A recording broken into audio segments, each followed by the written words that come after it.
Thanks for joining us today. My name is Mohammed Zahiri, legal counsel and fintech advisor with the Alberta Securities Commission in the Division of Advanced Research and Knowledge Management. I'm joined today with Chelsea Topolin, legal counsel in the same division. Also joined by Dr. Ryan Clements, Director of Advanced Research and Knowledge Management at the ASC as moderator, and also another moderator from the BC Securities Commission, Khalil Jessa, legal counsel at the BC Securities Commission, and co-lead of the data portability project here at the as part of the collaboratory here at the CSA. Before we get started, I'd like to take a moment to acknowledge that I'm currently on the land of the traditional territories of the Indigenous peoples of the Treaty 7 region and Métis Nation of Alberta, Region 3, and as an act of reconciliation and gratitude, we recognize the many First Nations, Métis and Inuit, who have lived and cared for these lands for generations. Like you, I respect these histories, language, and languages of all First Peoples of Canada, whose presence continues to enrich our communities.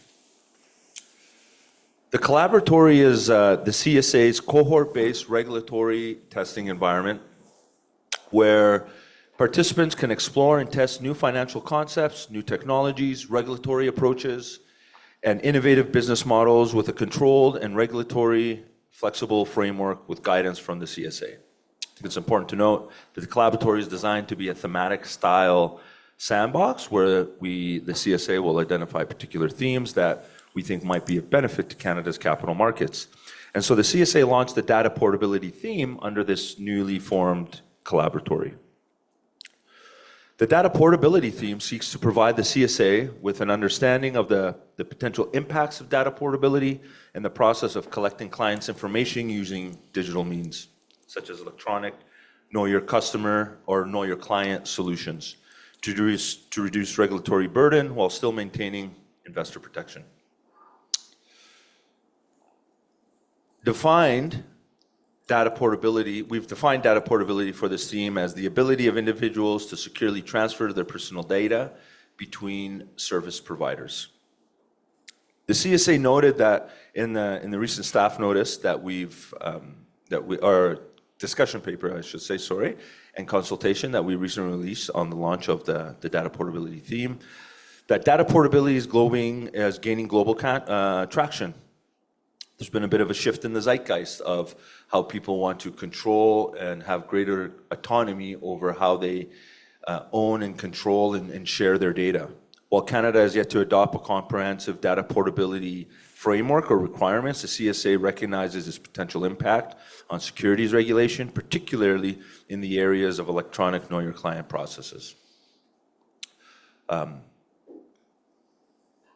The key objectives of the data portability theme are three-pronged.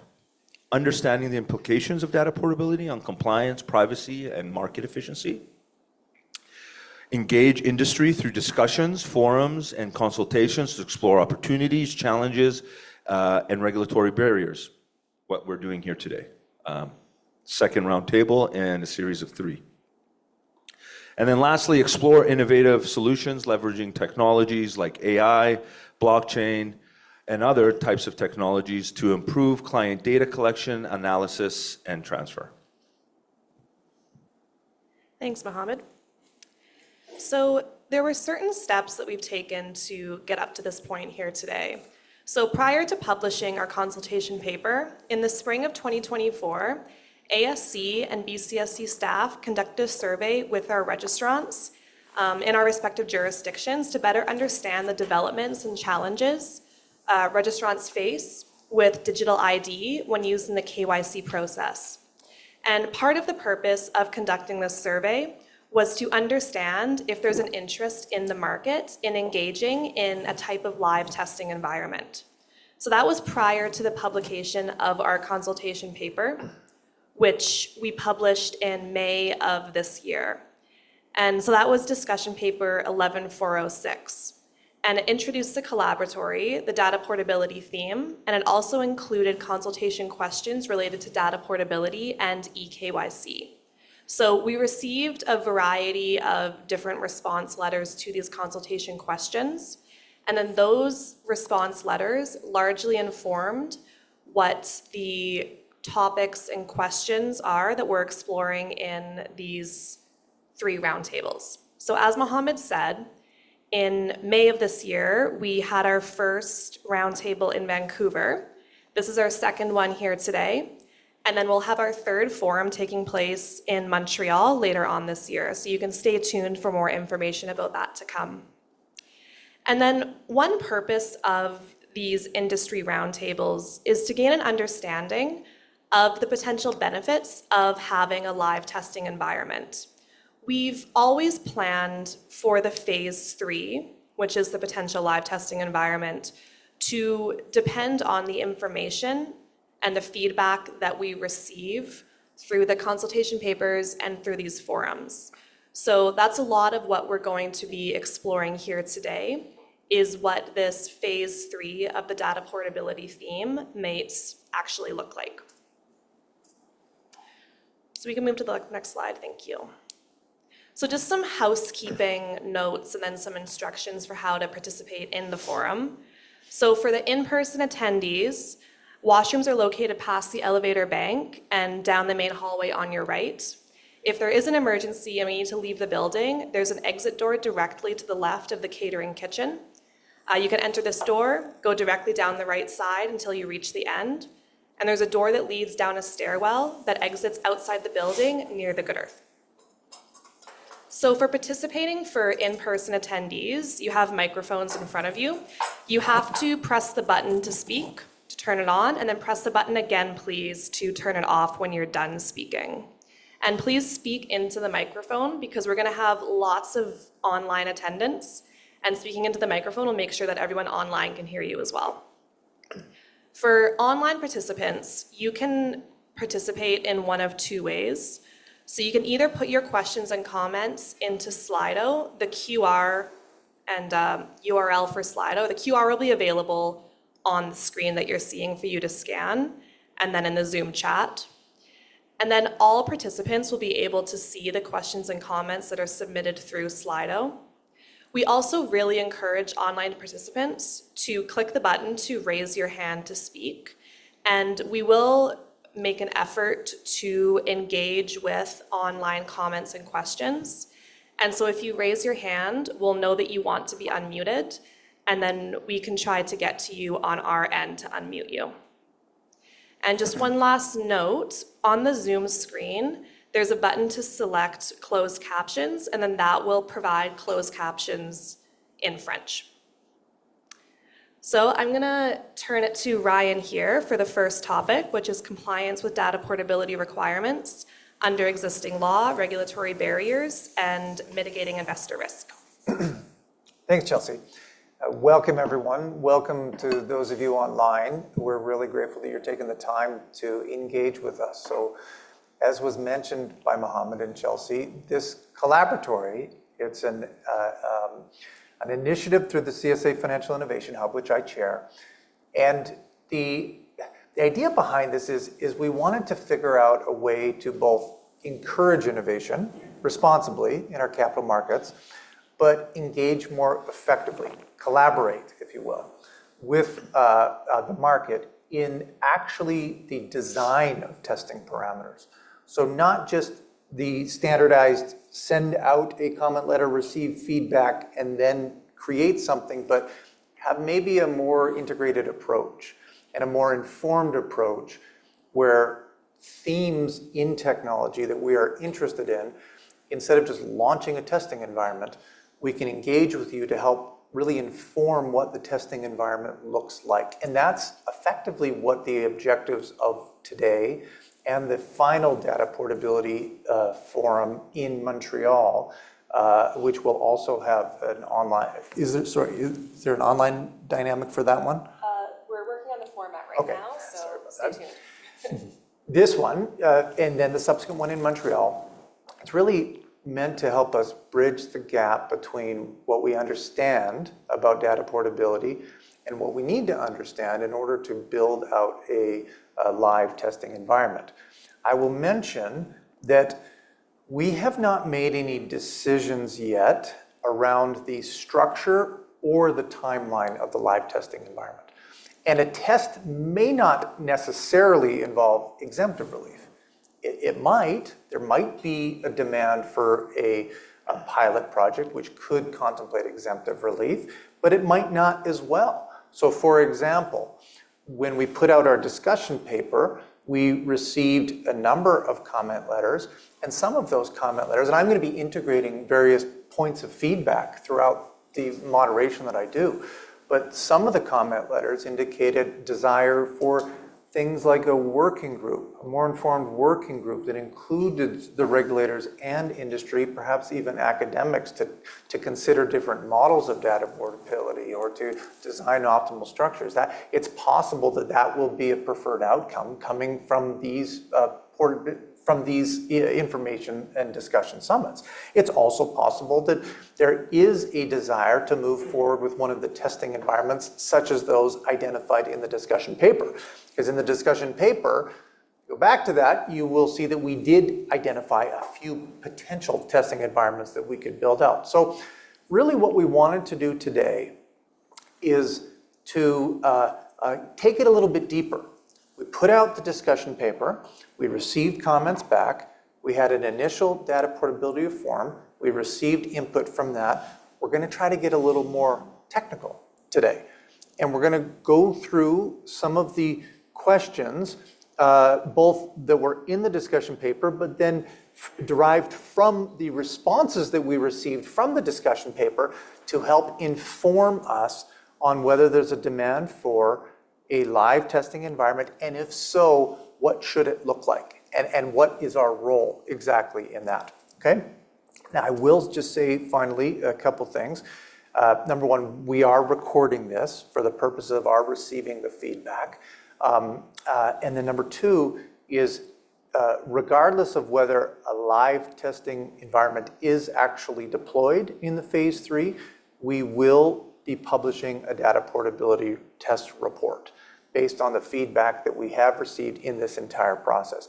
And we're going to be using the CSA Collaboratory in future themes, where we can take a proactive approach, where we can identify a theme and say, okay, this is an emerging technology theme, and we need a informed process to understand how this particular technology can be most effectively and responsibly integrated into our capital markets architecture. So you will see subsequent things coming out, and we are going to be taking many similar processes where instead of just launching a testing environment, we will launch with engagement points.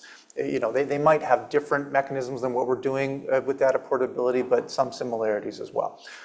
So what I intend to do, I'm going to take about the next hour and a half, and I'm going to walk through several kind of buckets of discussion points. And I would ask that you please engage.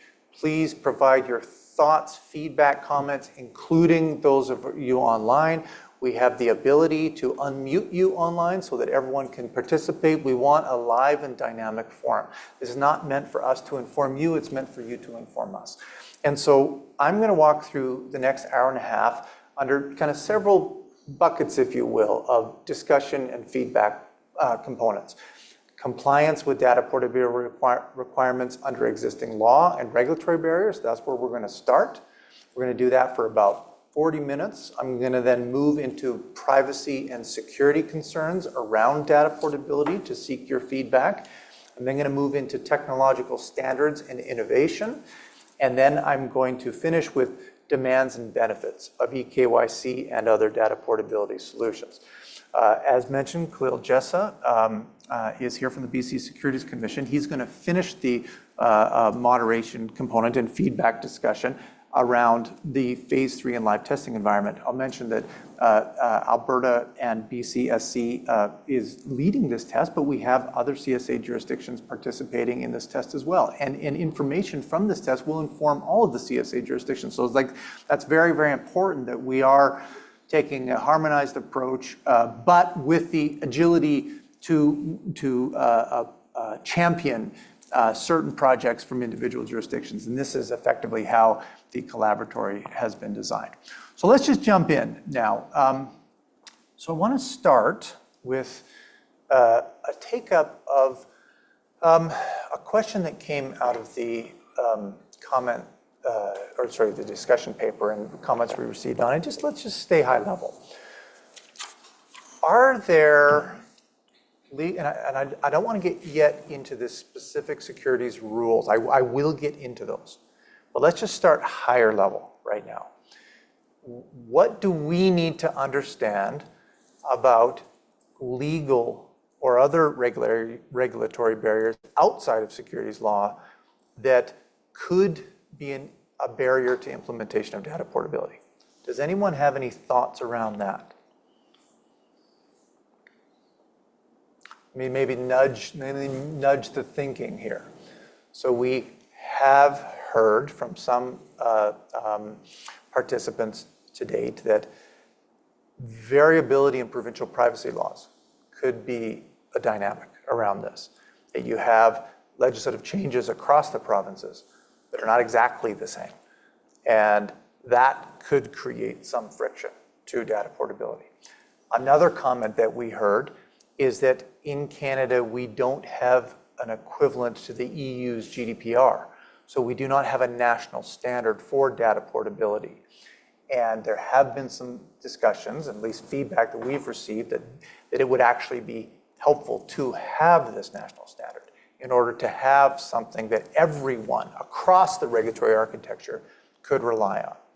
Are there thoughts with respect to those or other non-security legal or regulatory barriers that people would like to share, including those online?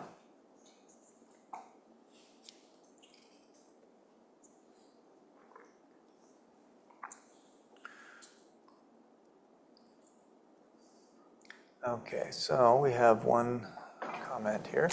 Does one not need to evaluate this initiative more fully under privacy laws more than securities laws?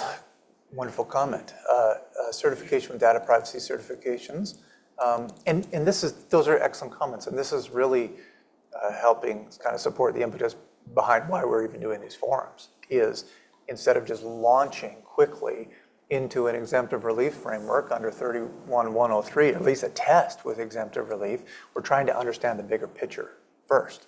So it appears that there could be some considerations with privacy laws, and we have received that feedback as well. Data privacy certifications. Well, maybe this is an interesting discussion point, and we'll get into this more with the tech, but do you think that Canada needs a top-down standard around data privacy certification, or can there be bottom-up or market-driven approaches to this? Can the market come up with its own certification standards, or does it have to be a top-down one, either via the federal government or equivalencies across the provinces for anything in relation to data portability to be effective in this country? Does anyone have any thoughts on that? I do see a participant typing, which is good. Anyone in the room have any thoughts on that? No wrong answers. Yeah. Phil, thank you. I think my mic's working now. So we've got Rajiv and then we've got Phil. Thank you. Oh, sorry. Yeah, I didn't mean to jump the queue there.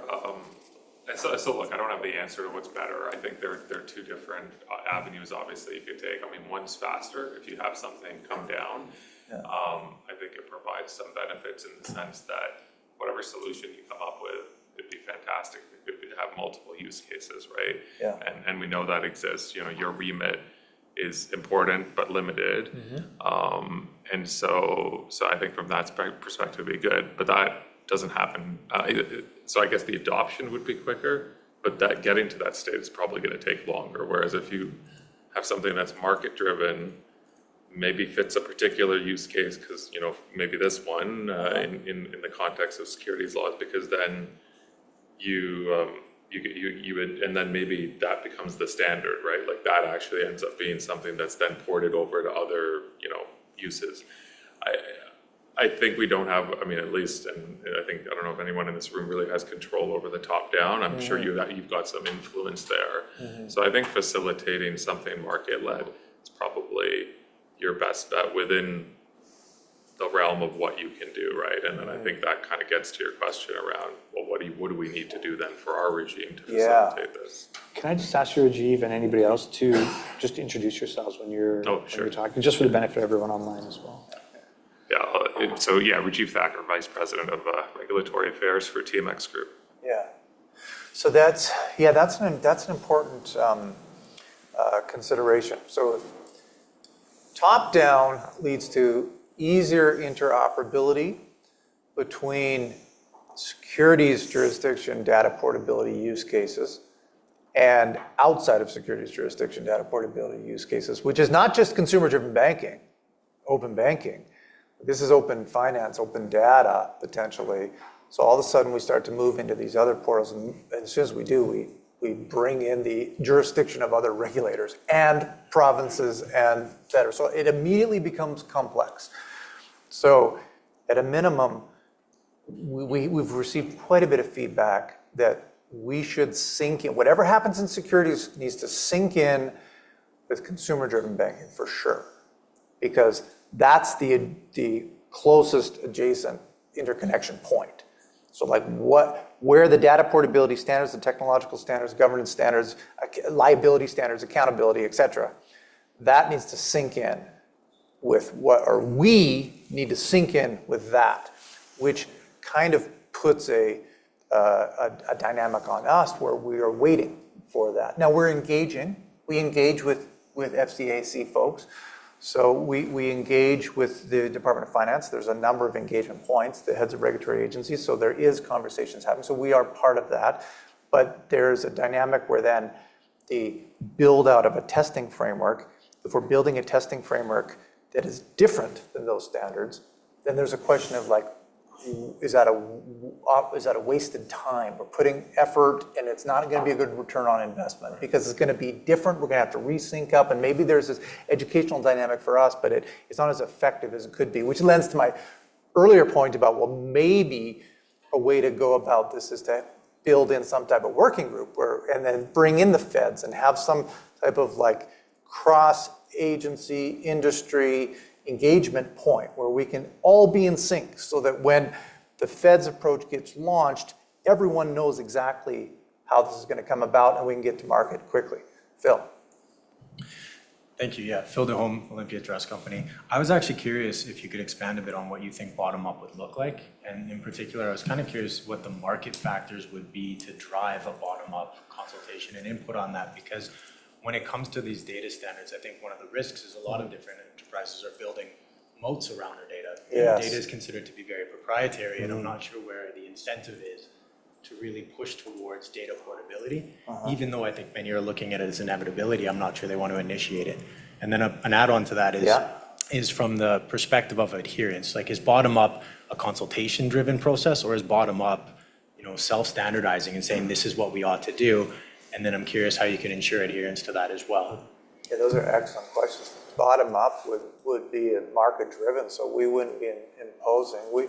I guess our role could be being part of the discussion to ensure that there isn't a compliance breach, or if there's a need for exemptive relief, then we're aware of that need. But then we have to be mindful to the fairness considerations across all marketplace participants and not just providing exemptive relief to this particular bottom-up approach. So, that would then if we were part of the discussions for a bottom-up approach, and we saw the need for some type of exemptive relief around 31-103, well, that would have to be standardized across the market for other. So I guess it's possible that could lead to some type of test environment where instead of building out the parameters of just a test per se, we're putting out some type of standardized coordinated blanket order saying like, we got comfortable with this for you to engage in your own bottom-up processes. So when I say bottom-up, what we're talking about like a private ordering, meaning a bank or an investment dealer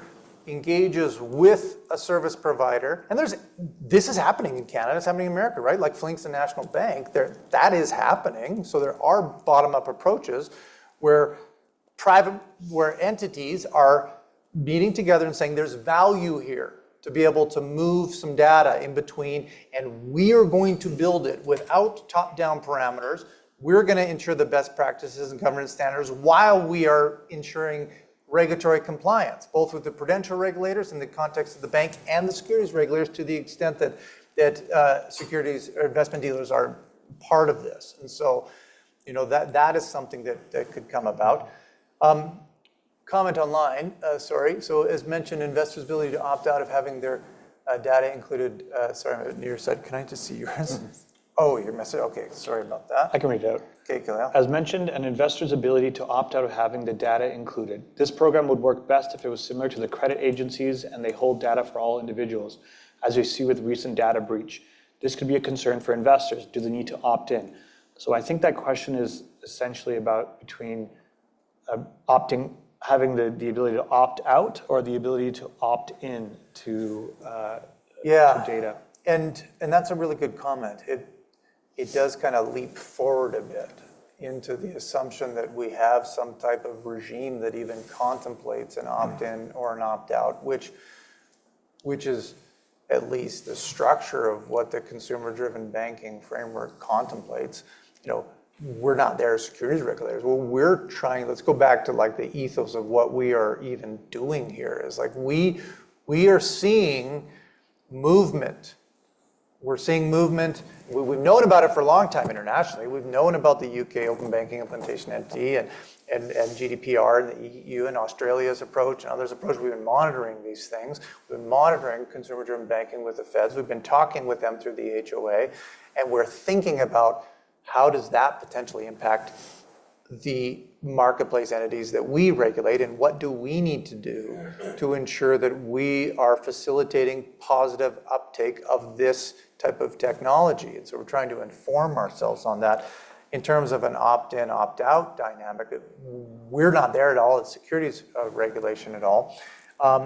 But what will, and I can't even really opine on what the Fed's approach is because we don't know what it is yet. So I guess this gets kind of the heart of what I'm trying to get at in this initial part is like, what can we, or what is most effective for us to do right now?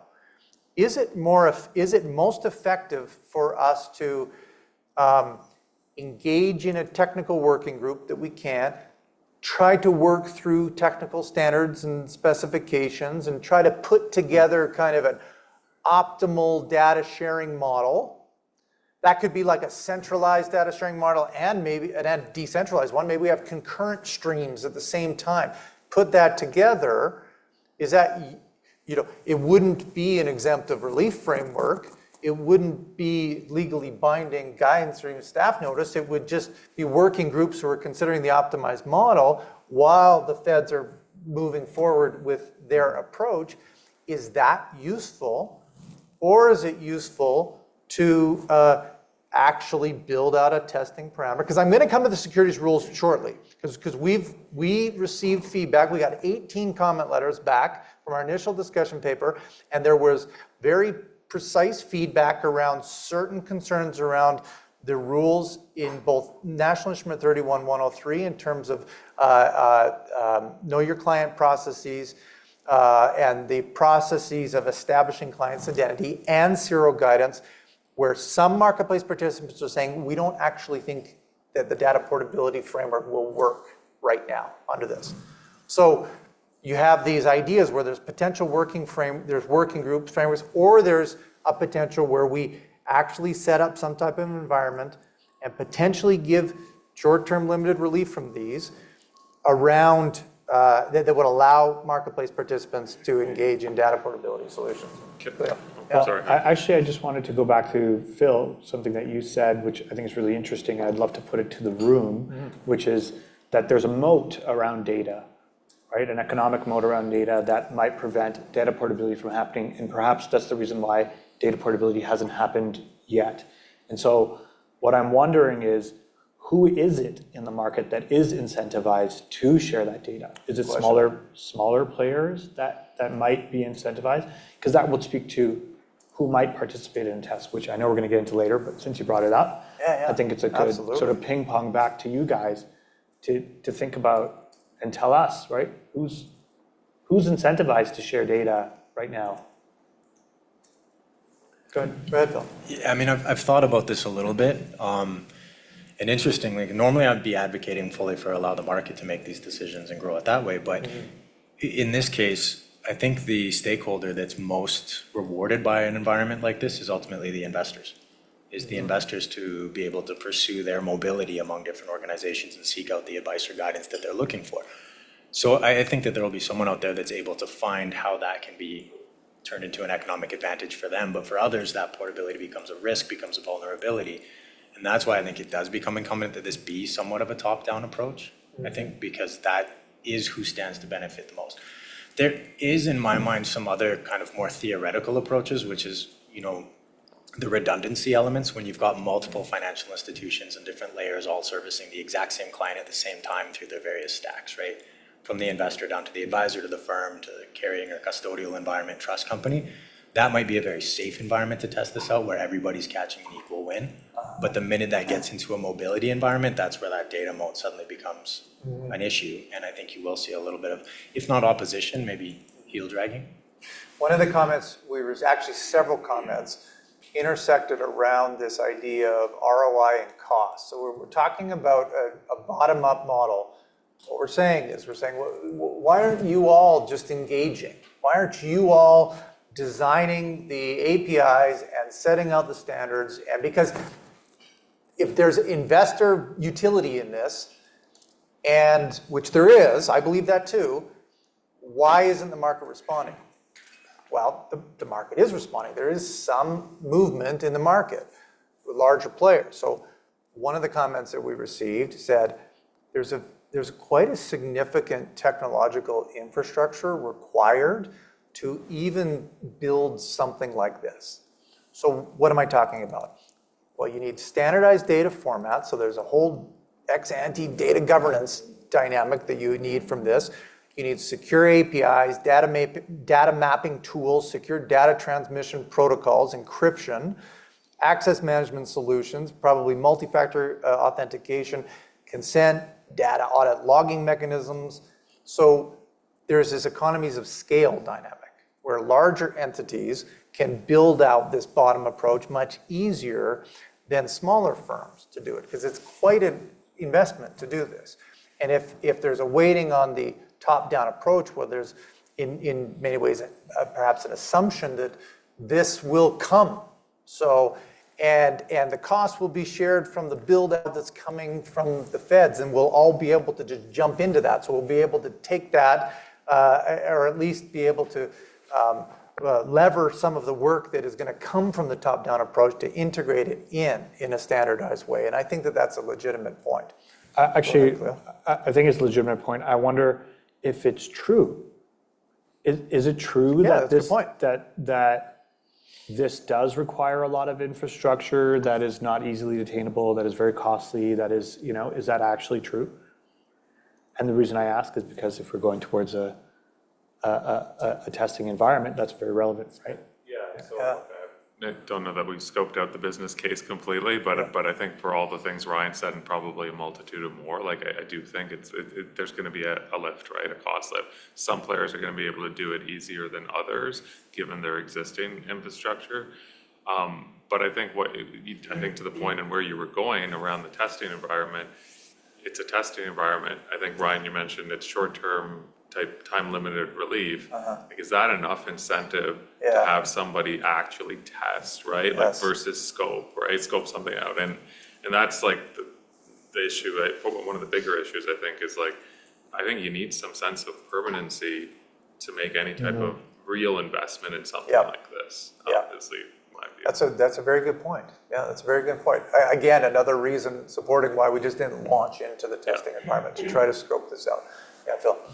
Sorry, and I'll make this my last comment on it. But, another thing that comes to mind for me is that the capital markets are highly centralized in Canada. And so I think that there's sort of incumbent groups that would probably be able to put this together, in which case, Khalil, no, I don't think the barriers are all that big. But for accessing into that kind of centralized environment, the barriers can be very high. And so what I fear to a certain extent is that we may be stifling innovation if we leave it just to the incumbent groups with existing infrastructure to build out this next module of that infrastructure, rather than allowing people to sort of challenge those environments. And I've spoken to Mohammed at length about this, but even areas that I'm woefully ill-equipped to speak about around things like tokenization and otherwise, there are challenges to infrastructure, and ensuring that they're able to play in a competitive environment with whatever is created, I think is very important. So that's a really good point, Phil. So maybe, does that lend itself to maybe like having some type of testing environment so that there's movement that we're supporting, but maybe narrowing the scope so it's not such a big lift, like with that? And if we are narrowing the scope, where's the signal there? What should we narrow it to? I mean, I wouldn't have the answer for that, but I think perhaps I can go back on my earlier comment, and it's maybe a hybridized approach of bottom up, because there will be people that see the benefit, they see the win, and they'll want to get into an environment like this. And the collaboratory also having that top-down element so that we do have somebody sort of stewarding the process and keeping an eye on maybe market factors that wouldn't apply to individual groups, and sort of saying, we love this, we've got competitiveness concerns, what can we do to make sure? Who else should we perhaps bring into the engagement mid-process that wasn't there from day one, to ensure that all the stakeholders are having their chance to talk about this? Because ultimately, this becomes a pathway to great innovation if we're doing it. But we really need that to happen and have everybody at the table.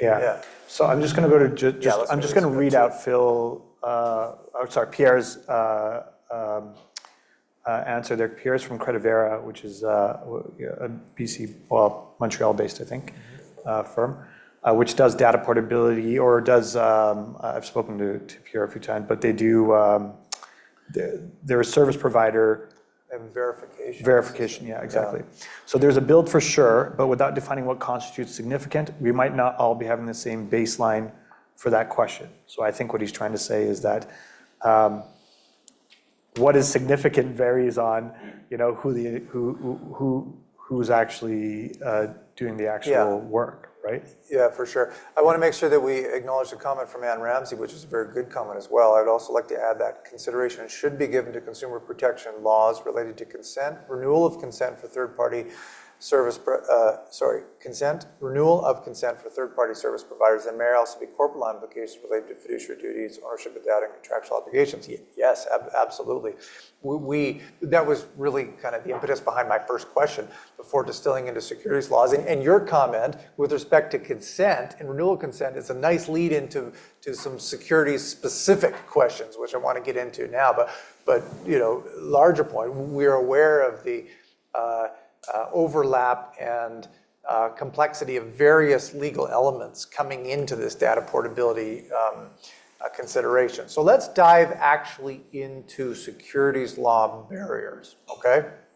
We specifically asked that question in our discussion paper, and we received lots of feedback on this.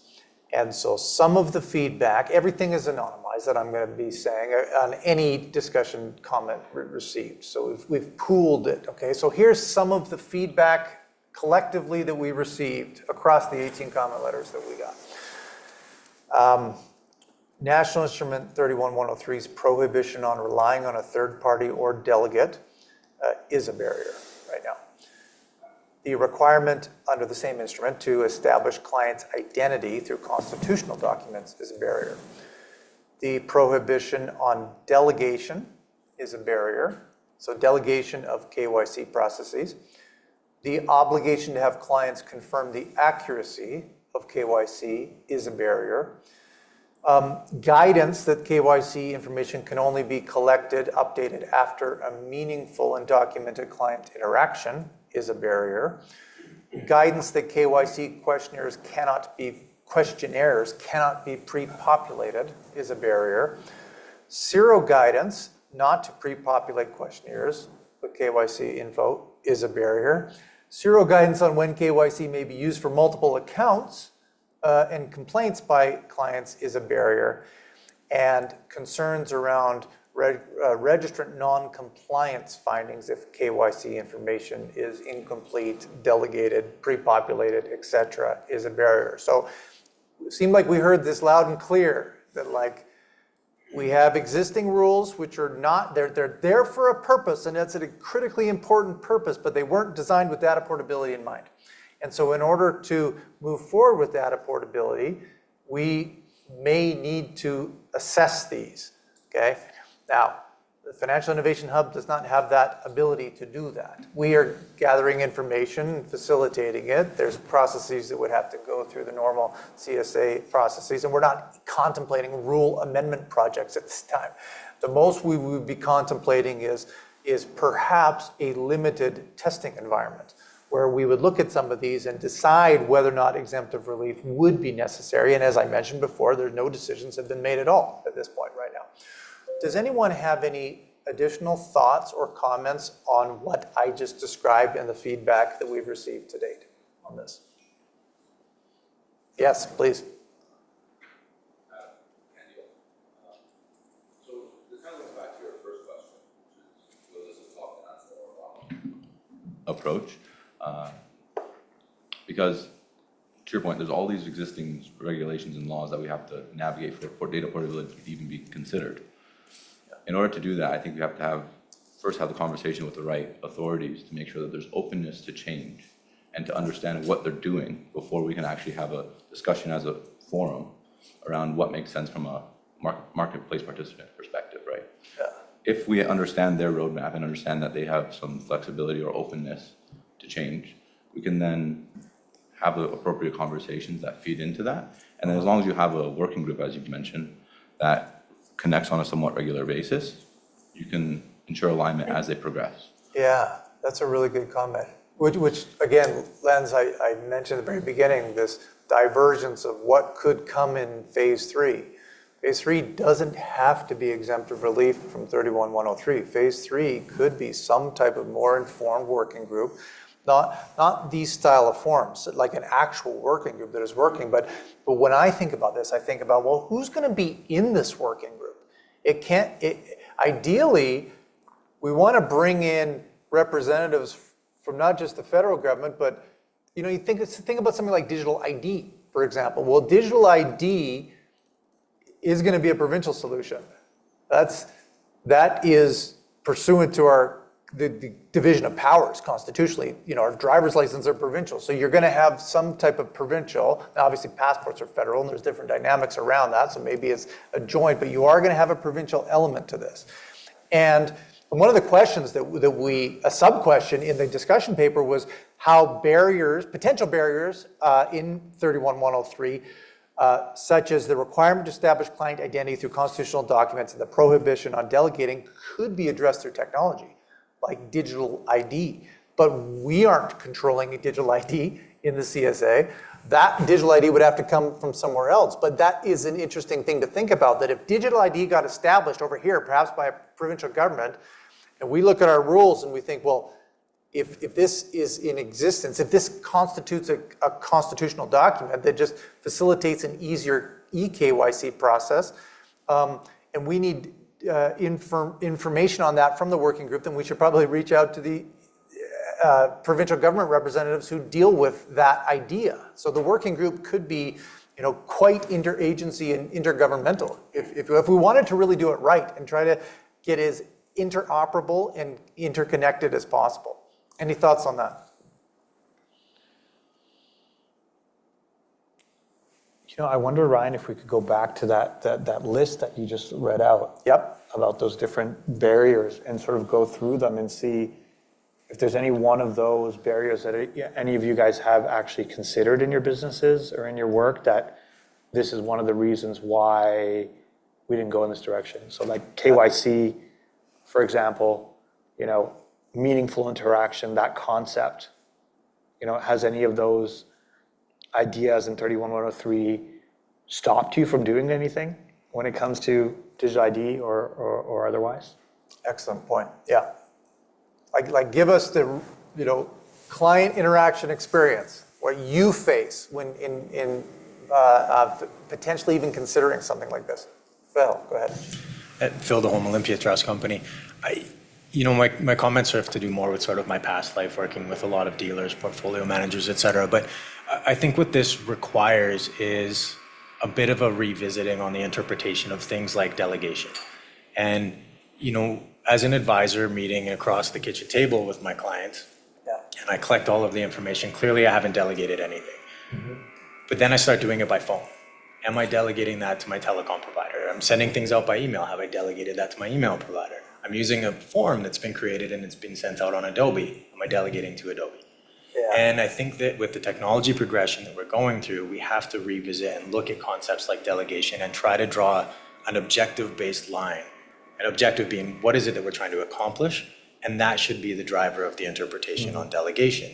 Am I actually fettering away my responsibilities, or am I using tools that technology is handing me to do those duties, in which case I wouldn't call it delegation. Yeah. And I think that that type of discussion becomes really important. For me, National Instrument 31103, one of its greatest strengths has always been that it's principle-based. Yeah. And so I don't think you necessarily need to rewrite rules every single time something changes, but you do have to reevaluate those principles that drive the interpretation.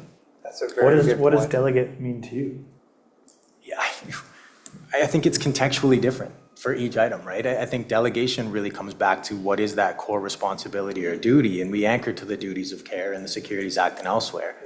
And I think that the minute you have not served that duty, then you've delegated. And so I look at it almost akin to sort of like boards fettering their responsibility or otherwise. I mean, you've got your job. Have you done your job? If you've utilized the tool in the doing of that job safely and responsibly, I don't believe you've delegated. Yeah. Getting advice before you make a decision isn't delegation. That's receiving advice. Using technology is not delegation. And I think that open discussions around issues like that will take away the fear. Yeah. And without being overtly critical of anybody, I think historically what has happened is people have tried to push the envelope using technologies. They've tried to be innovative, and they've been told, well, that's not how things are done, ergo, it can't be done that way. And so then you have this panic moment where when things are coming out, they go, well, I can't delegate, and that means I can't use a form, I can't use a back office provider. Do you think it's unclear currently what delegate means? And are there other people in this room who have a different interpretation of what delegate means? I do think it's unclear, and so I said that one of National Instrument 31103's greatest strengths is its principle-based approach. It's also one of its greatest weaknesses, because everybody is applying their set of principles at any given time. And that's where I think it is incumbent on the CSA to provide modern guidance on an ever-evolving basis to come down and say, we recognize that the environment has changed, and so our interpretation of delegation has changed as well. So like amendments to the companion policy or subsequent Staff guidance, notices and notice? amendments, agreed completely. I think that lets people know that this dialogue is open, and I think they'll come to the table to discuss it when they feel that they will always be held to account for a companion policy or a staff notice that maybe 4 or 5 years ago, which maybe in the past was long enough, but now things are moving so quickly. I think that becomes, again, an unwillingness to try to do new things or come to the table. I want to stay with this topic because this is super interesting. So let's take it a little bit deeper and think about delegation and meaningful interaction in the context of reliance on technology tools. We heard from several commenters around technology tools. I'm just going to name some, and I'd like to maybe have a discussion around what people think whether or not this is meaningful interaction or delegation if a registrant was to rely on these technology tools. So number one, a trust registry. So you had a verified list of trusted issuers, holders, verifiers within the ecosystem. So you have some type of green light list standards that says these are verified trust registries. Related, it's not even really number two, it's just a derivative or a relation from that. Verified credential standards. So if there was some type of verification trust registry, centralized standards where the regulators are like, these providers you can rely on them. And we would have to give guidance on that. And I already know what's going to happen behind the scenes for us, which is how do we decide that one and not that one? Like what is actually the standards that leads to this one being verified? So it's different when it comes from the government of Alberta and say, well, this is the provincial ID that works for your healthcare records and it works for your driver's license. It works, this one. Well, that's different. It's easier to rely on. But when we're dealing with private market actors, and this private market actor says, use us. We have a credential standards and we're being used for getting access to, I don't know, your diploma at the university or other types of things. Use us versus use us. It makes it harder for us to know, okay, well, how do we define the process of choosing which one is verifiable? And so I'm assuming that if we were to put that list out, you would say, good, yeah, good. Put that guidance out. Here's the list. So maybe let me ask a different question. Like, do you think that we should be thinking about that undertaking? Like, is that something that we should consider doing? Yeah. Yeah, please, Rajiv. Yeah.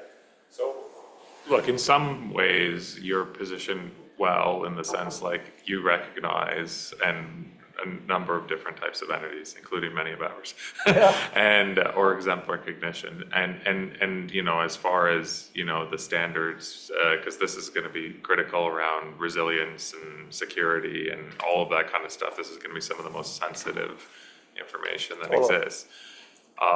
So in some cases, like if you are going to point to someone, like you are like you know, you don't have it. I don't obviously within your legislation today. No.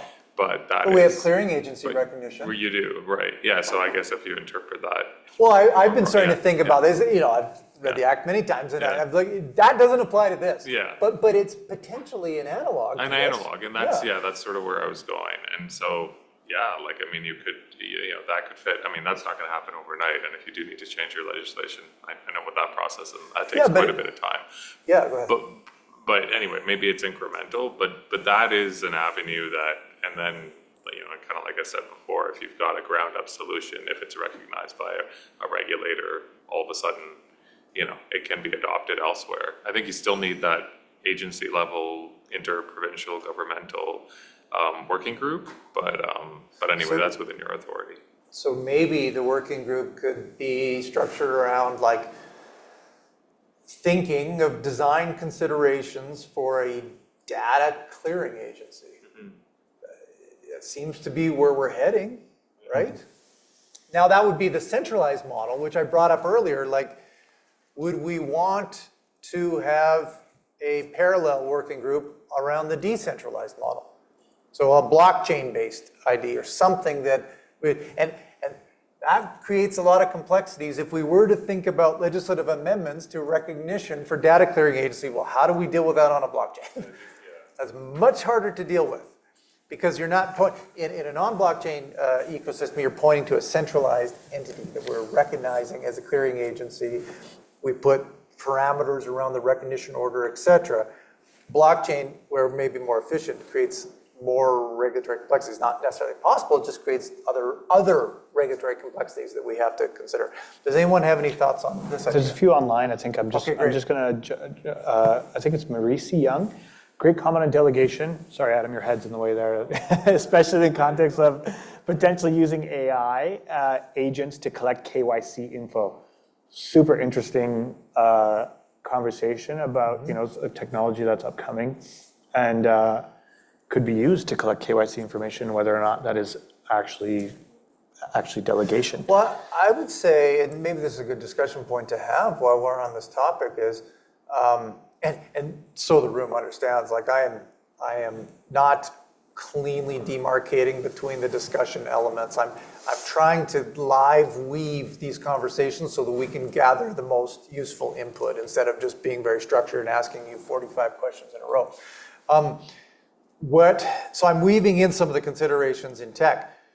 You would think right now that you could, as long as you're not delegating your responsibilities, you are ensuring a meaningful reaction and you do have consent, you could start to apply AI processes right now. Does anyone have any thoughts on that?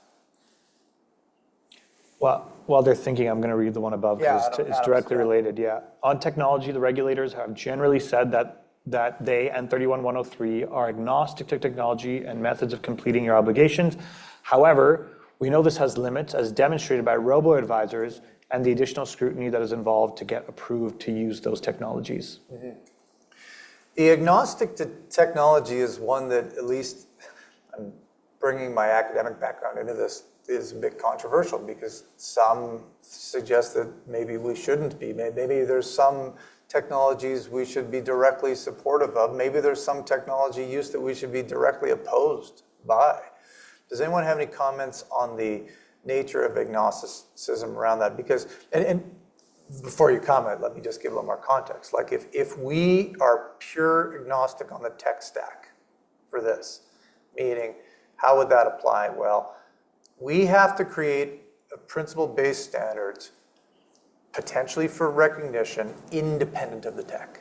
So whether it's a centralized data clearing mechanism or a decentralized data clearing mechanism, we build the agnostic standards around that principle-based, and the market responds how the market responds.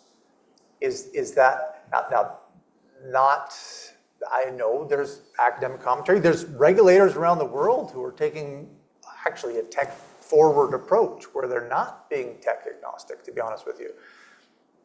Does anyone have any feedback for us on that? Like, should we revisit this agnosticism ethos that has really characterized securities law in Canada forever?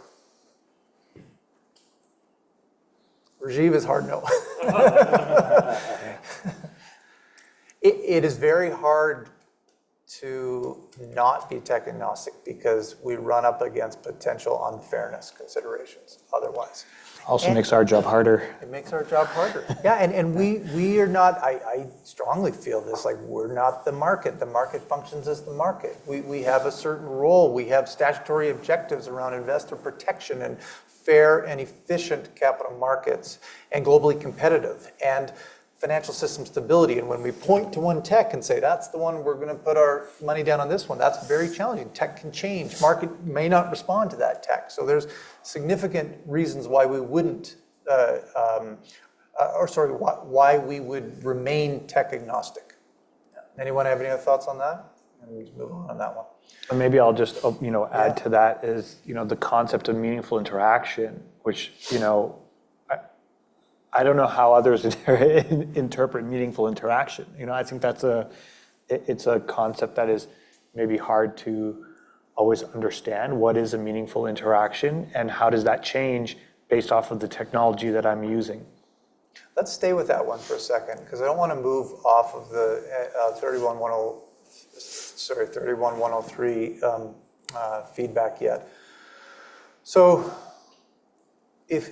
if there's a trust registry or verified credentials, assuming that we have some type of, this jumps ahead a lot of assumptions, but assuming we get comfort with recognition on data clearing, would we have to change the meaningful interaction standard? Because you have this other thing now that exists. And if we've gotten comfort with this other thing, then is this meaningful interaction redundant? Because you can just point. And we got comfort with this other thing. The other thing being a third party verified. Like a recognized data clearing agency or some verification system that's good. And again, I'm saying like this jumps way ahead into lots of rule amendments, potentially ledge amendments. This may take, by the time that happens, we probably have a federal open banking approach and we can just sink into that one, right? Well, a lot less political capital to do it that way. But yeah, go ahead. Hey, Jacob Doyle, PKIL Capital. I found in my industry the biggest pushback with kind of the standard, verifications for know your clients is just sending like sensitive information over email. Like sometimes there's certain clients that don't want to send your SIN number over email, and having that kind of maybe a website that you could verify that's trusted by the governments that you could kind of punch in and say, hey, I am this person, to kind of get accounts opened or process trades or anything like that. Like in my industry, that's kind of the only big pushback is kind of trusting these, I guess, what we said, delegated technologies like email and stuff. So for what I'm hearing, that's a very good comment. So what I'm hearing from you is that in your day-to-day interactions with your clients, they don't really even like providing you with all the information, right? Is that what I'm hearing? So, yeah, I've had pushback in this job and previous jobs. Yeah, so in that context, your ability to sink into some type of like verifiable standard helps you, right? It allows you to not have to have the awkward conversations around that. It allows you to just sink into that. I guess an analog, but this is, I'm just thinking, is there an analog to, credit bureau reports, Equifax, et cetera, that are used that way, but in a verifiable way just for identity purposes. Well, you mentioned government, right? Yeah, That the trust, they would want some sort of government-sanctioned trust, which they believe to be trustworthy. Is that correct? Am I interpreting that right? Yeah, I know I've had companies before where you send, important documents through a kind of I guess, a third-party source so that it's encrypted and more protected on an email. Yeah. And I'm just wondering if that could kind of be the blanket statement for everything, or if that's... So what you're saying is if we did the hard work of figuring out what this data clearing government, like agency, government agency sanctioned provider or recognized, entity is, your clients gain comfort knowing that we have issued comfort on that. Just like we recognize exchanges, we recognize clearing agencies, we recognize self-regulatory organizations. So like that, and that does give comfort knowing to the market, knowing that like those folks are subject to oversight by a top-level regulator. They're subject to terms within a recognition order. They're subject to compliance with that. And so that same thing would have to happen for your clients to get comfortable sending that information. And then it's easier for you to access that information through this aid. Yeah, basically. Which would lend support for us to maybe proceed down the path in phase 3 of like trying to think about a working group that could consider this. Would it be us that would be the ones, the right ones to kind of give that oversight or that Well, I think Rajiv already pointed this out, is like we can't unless we have a legislative amendment. Like there's nothing in our law that even gives us, there's nothing in our act, and we are statutorily created agency. We have only the power that's given to us through the act that subject to oversight by the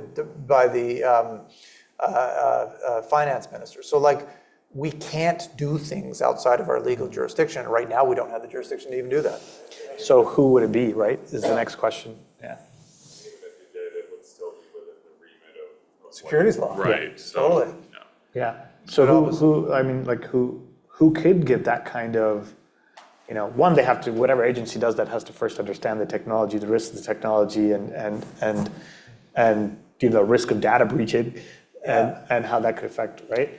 But It seems like we're trending into like provincial digital ID space now when we head into there. What you can do though is within your area, obviously amendments aside, you could at least do it for the purpose, right, within which you regulate in that sphere. And then I guess kind of where I was going before was, again, and none of this is quick or happening overnight, but if you were to move quicker than some of these others, maybe then, because it's a fragmented system anyway, those parties then who have become registered with you or recognized need to then seek that for other purposes with the requisite, provincial or federal agencies. Like it's, a bit fragmented, but that, I don't know. I mean, But we could, I guess what you're saying is we could, like, instead of just waiting, because maybe that never happens, but we could start on our end. right. Any You don't other want to give thoughts up. on- You still have that group, Yeah. right? I think Go ahead, maybe if you got to Pierre Roberge's comment, because he's talking about data verification, information verification, and organizations that are regulated by us could be candidates in the trust registry. I think it gets exactly to where you're going here. should I read it out there? Yes, please read that up. I don't. Yeah, verifiable data allows for ensuring data is authentic, valid at the time of verification, and who is the issuer. Trusting the issuer is a matter of the party receiving the data. Organizations that are regulated by the Securities Commission could be candidates in the trust registry, because one can confirm an ORP operating regime. Okay, so that's a really good comment, and let's talk about that one. So Pierre, what you're saying, feel free to come off, you don't have to type. Just make this very clear to folks online. We have the tech stack in place to have you speak, live. So if you prefer to type, that's great. Otherwise, jump on. Am I understanding you correctly that we regulate these registrants anyway?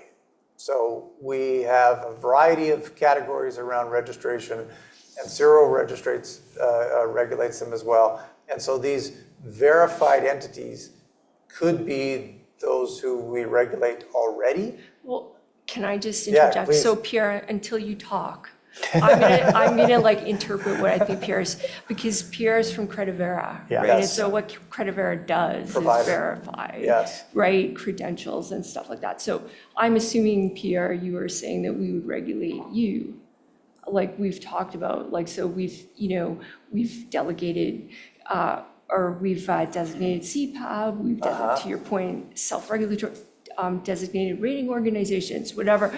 So we would then in turn regulate potentially verifiers of the data, right? Yeah, and that, in this case, to So- Rajiv's points, let's talk about this. It's super interesting. Like, can we do this under the existing architecture of the securities law? Because we don't have a data verifier recognition provision within the Act right now.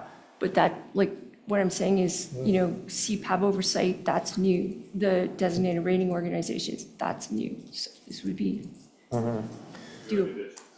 Could be in addition, just an SRO, I guess. Yeah. Yeah, you've done it in so many benchmarks, like there's just so Yeah, many instances. it's just another, where so we probably could. Do you think going through a test, like having someone like a Credivera or another, entity going through a testing environment provides them with a level of credibility like that you could point to, with your clients and say, they went through this testing environment? Thoughts? Sorry, go ahead. Yeah, I think like being able to upload SIN numbers and all that kind of sensitive information could be good. Again, you have to go through, is it easier to breach and then stuff like that. But you might almost need like worst case would be something happens in the market that then you guys can change your regulations because your kind of laws today are so reactive to situations that happen. And a lot of laws are in place because of something happened or abused, the wording for something that has to change. Yeah. I mean, the risk to us saying, hey, this is a great, third-party app, you should use it, is that if there is a breach, we're not running the show there, right? And so there's obviously that risk there. So I guess what I'm asking is like, what could the testing environment do to bring that kind of, credibility short of us actually saying, hey, this is the one that you ought to use. And there's a distinction, I'll just add to that, between recognition and promotion. Yeah. Right? Like, we recognize exchanges, there's multiple exchanges that we recognize. We're not saying, go use this one and trade. Like, it's very, very different, right? Yeah. But we also regulate them. Whereas Yes. when it comes to this type of third-party app, or, we wouldn't necessarily be directly regulating them, right? Well, Go ahead, Lynn. but I wouldn't conclude that, right? Like, because if we recognize them or otherwise authorize them, like we would have detailed requirements for them. We would have an oversight framework for them so that we would, and so Rajiv can tell you how fun that is. These are really excellent comments. I'm really glad we're diving deep on this. Yeah.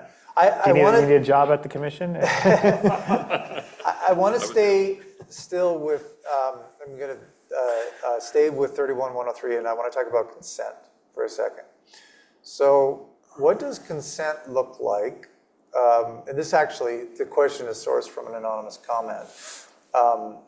How does consent look with regards to an investor opting in for data portability?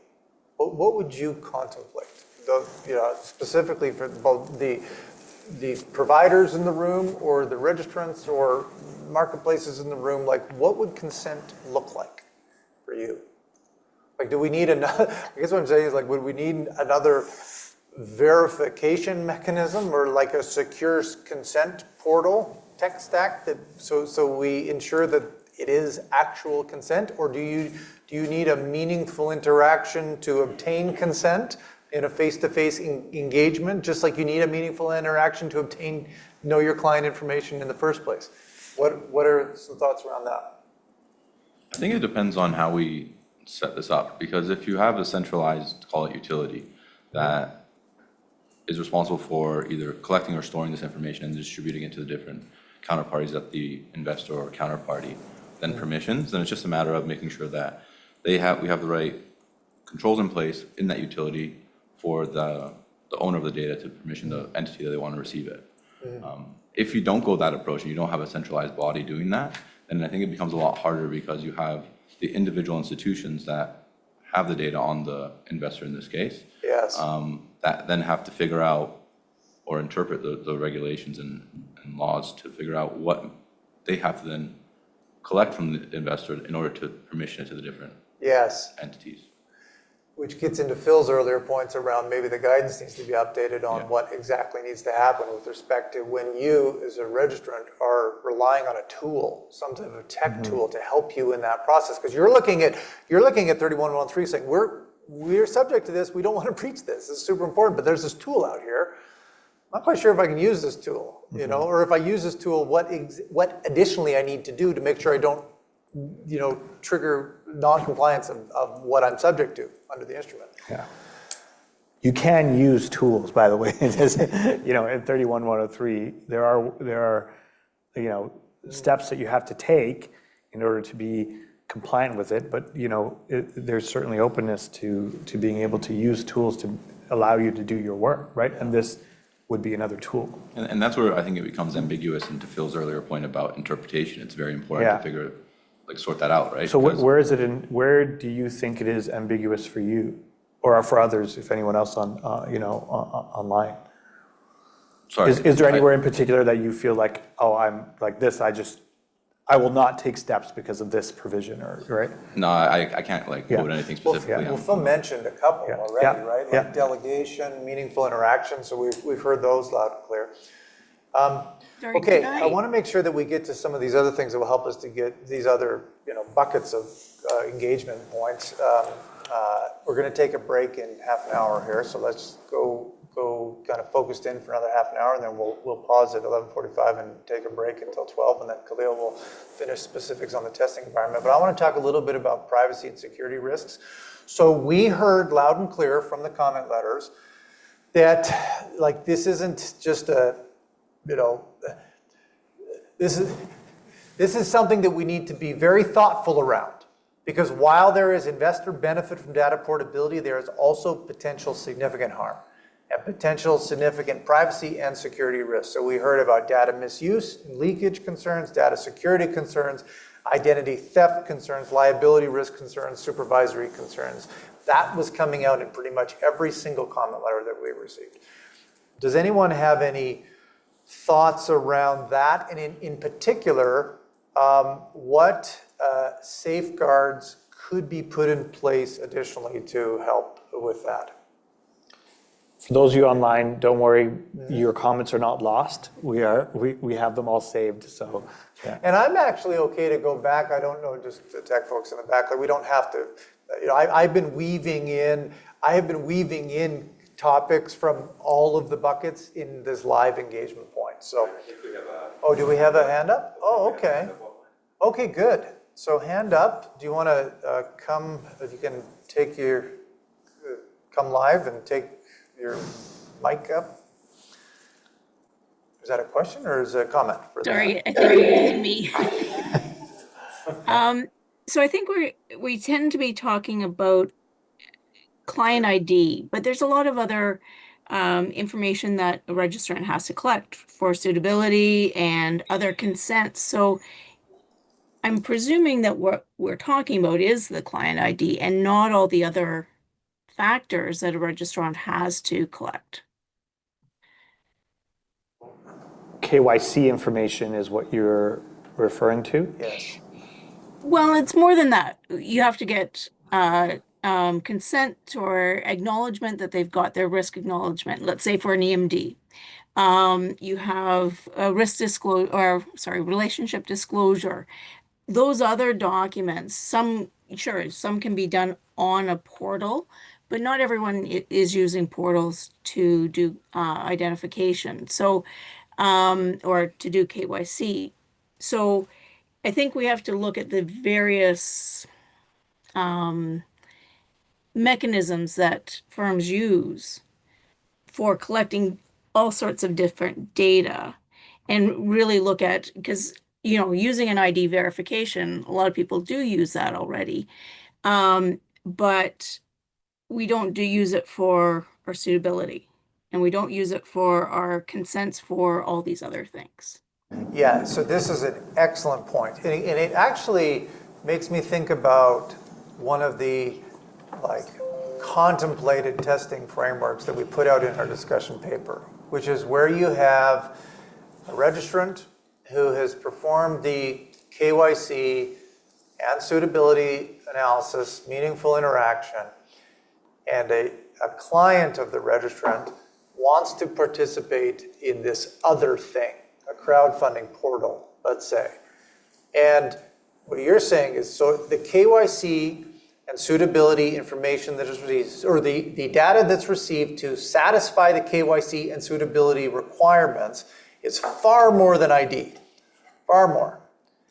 And that stuff is also needed to participate over here. And so if there's a porting, it's not just a ID porting, it would have to be the entire porting of the package of KYC and suitability, because that registrant over here, this crowdfunding entity, needs that too in order to comply. And so then the clients would have to meaningfully consent to the porting of that. And we have to be very careful of data misuse, leakage, security, identity theft, liability risk, et cetera, in that process, which maybe lends itself to clients going, whoa, who's in charge of this porting thing? And how secure is this? And has the agency, the Securities Commission sanctioned it? Has the government sanctioned it too? Because there's a lot of stuff in here that I don't potentially want out, that is beyond just my ID. Any thoughts on that? Sorry, if I could, just to follow on that, it's also not every question, let's say suitability, will be the same for all registrants. Let's say real estate is a question that only certain, firms will use. But so we would have to collect basically all, a lot more data than we would normally collect for certain registrants. And doesn't it too weave in with your know your product requirements too? Because depending on the product offerings that you can offer, like there might be even additional things. So like I just came from a conference yesterday where there was a big discussion around retail access to the private markets and to, and not every registrant is going to have a menu of potential product offerings that involve access to private market funds, for example. And there's a particular, there's particular concerns around private market funds, like liquidity, valuation opacity. They trade differently than widely traded stocks. So there's an entire different risk analysis that would lend inquiry that has to take place in order to determine suitability around access to those types of products too. So you're going to get different registrants who are going to have very different data that they're gathering in order to have a meaningful interaction with their clients to be able to perform suitability. Right? Yeah. So, I think it's a really good thought, and it's exactly the thought pattern that we're on. It's how much data can be collected by a third party to inform a suitability determination.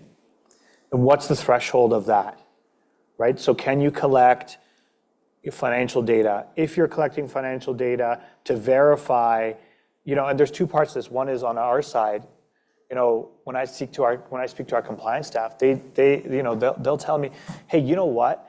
There are some firms that are not doing a great job collecting KYC information, and that they're overburdened. And if they could use a third-party app to collect better quality data, that might help them with their compliance. So that for us is like a good, a good thing. So the question is like, how much of it can you outsource while still being safe, while still falling within our securities law? I have an opinion about what that would be, but I'm curious of what your opinion is about what that would be. Like, how much do you think you could actually outsource KYC information that would be used to inform a suitability determination? Let's bring in these comments, because some of these comments get to some of this. So really good feedback here. So we've got from Kent Atkinger. As someone that helps his clients file tax returns in addition to financial planning and portfolio management, the CRA Represent a Client portal seems like an existing tool that could be built upon to act as a centralized utility that firms practitioners could gain access to. Why reinvent the wheel when we can use an existing one that already has inherent knowledge and trust of investors? That's interesting. Now there's legal jurisdictional dynamics around that. We would have to have MOUs, data sharing with CRA. I don't want to get too legal technical, but immediately, and I can see as former Associate General Counsel, Rajiv is shaking his head affirmatively here. But fantastic comments. Things for us to think about, interagency. Adam Payne. We would really need an investor consent to send data to this centralized utility. Agreed. If they make a decision at one firm and a different decision at a different firm, the second decision would need to override the first. The centralized utility would need to be approved by the regulator. If there are multiple centralized utilities that need to share data, absolutely. And I've thought, because I've been following very closely this, even prior to joining the ASC, in my work as an academic, following closely like the consent mechanisms contemplated in the consumer-driven banking framework, at least in the final report that came out, and how you revoke consent, and what that means when you revoke consent, and where the data then sits, and how that data can be removed from those that you revoke consent. Those are complexities too, because once data heads over there, and even if you consented at one point for it to go over there, and you no longer want it to be over there, making sure that all of that tracks and traces your preferred outcome. Yeah. There's one online, and then I think we're going to take a break in a few minutes, and just a 10-minute break, and then we'll come back if that's okay. Is it? I thought we're taking a break at 11. Oh, sorry, I could be wrong. I just got a note that told me we're off on our break schedule. I was under the impression we were scheduled for. Let's go. Yeah, I think we're getting some momentum. Okay. Let's just keep going. We'll go for 20 more minutes, and then we'll take a 15-minute break, and then we'll finish up on this. Okay. Okay. So let's go. So online. Yeah. Why don't we get that one online, and then we'll read out some that are on because I think there's some really interesting ones on there. Yeah. So instead of thinking of a centralized solution portal using emerging standards, it is also possible to think of the individual bringing their data. The individual collects their data from the firm, decides what they share with and whom. Yeah. Absolutely. And there's different models for this potentially. So you have a decentralized model where you have a data sovereignty, if you will. It likely via blockchain, just because of the security around that data sovereignty, but it doesn't have to be. It also makes me think, for those of you who have been following the different variants of open banking throughout the world, you have different structures where you have, for example, in the UK, you have it's a kind of a top-down approach where the regulators the regulators direct the banks to make their data available through standardized APIs. Well, that's very different actually from how it works in Australia. Australia has a legislative solution which is what I've described bottom-up, not bottom-up from a market ordering perspective, but bottom-up in terms of the consumers themselves have a data portability right. And we see that in Quebec actually. So the Quebec legislative amendments provide data portability rights to the consumers themselves. So it's the consumers that are empowered with the control over their data where they can actually consent to it. Yes, we have a hand online. Hi, it's Pierre Robert. Thank you for the opportunity to participate today. We're talking about decentralization and centralization. That's one aspect, but I think we need to always go back to trust. And you were clear, and the rules are clear that one cannot delegate their responsibility to another.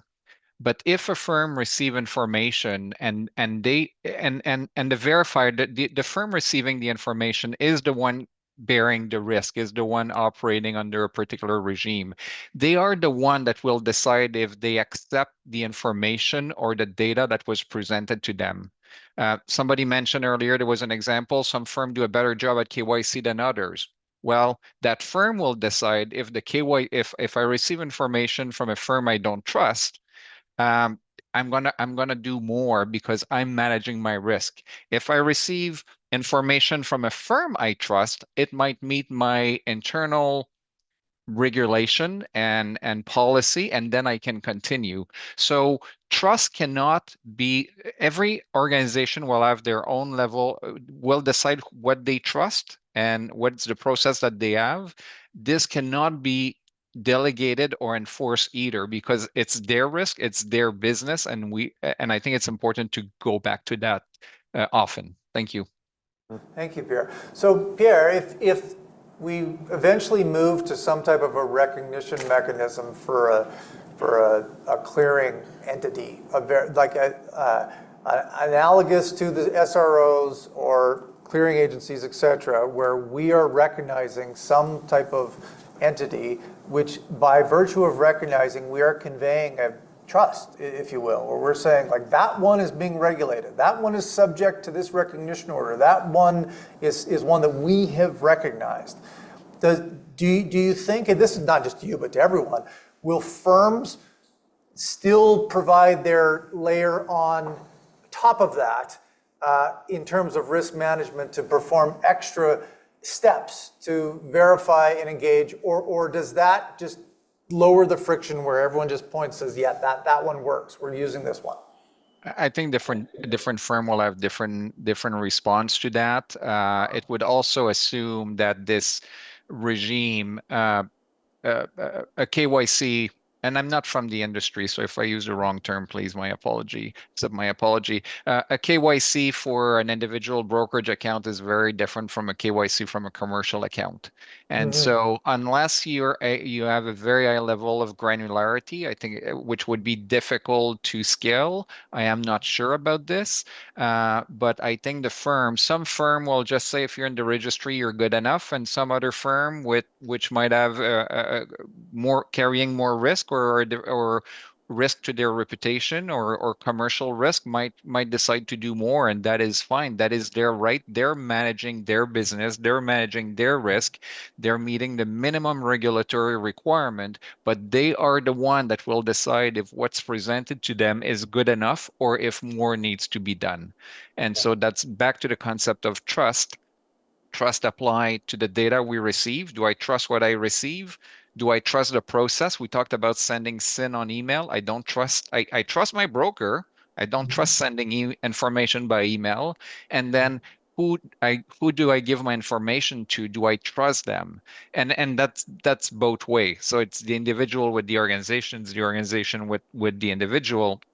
But this become the foundation where I think you can create the underpinning of your KYC and data portability, not having a centralized system, but allowing for individual to have becoming the connection point, having the right to their data and having the right to use their data with another firm for a specific purpose, and they're implicitly providing consent. This is my data. I'm providing you my data because I wanna buy this product from you. Can we move on? So it addresses a lot of those points. Thank you. Thank you. Pierre, can I ask you a bit of a follow-up question? You said the KYC obligations are different in our industry, in this industry versus other industries, which is absolutely true. I think there are more factors that you have to consider in the investment side of things, obviously. So from your perspective, since you are what would be like a service provider of, is there a business case on your end to provide that kind of service that collects more data than you would in the other industries that you service? To be clear, we are not a service provider of KYC services. We provide the platform that allow for organization to request and verify credential or verifiable data from within their ecosystem. And to answer, and so it's not our data. It's never a customer. It's not.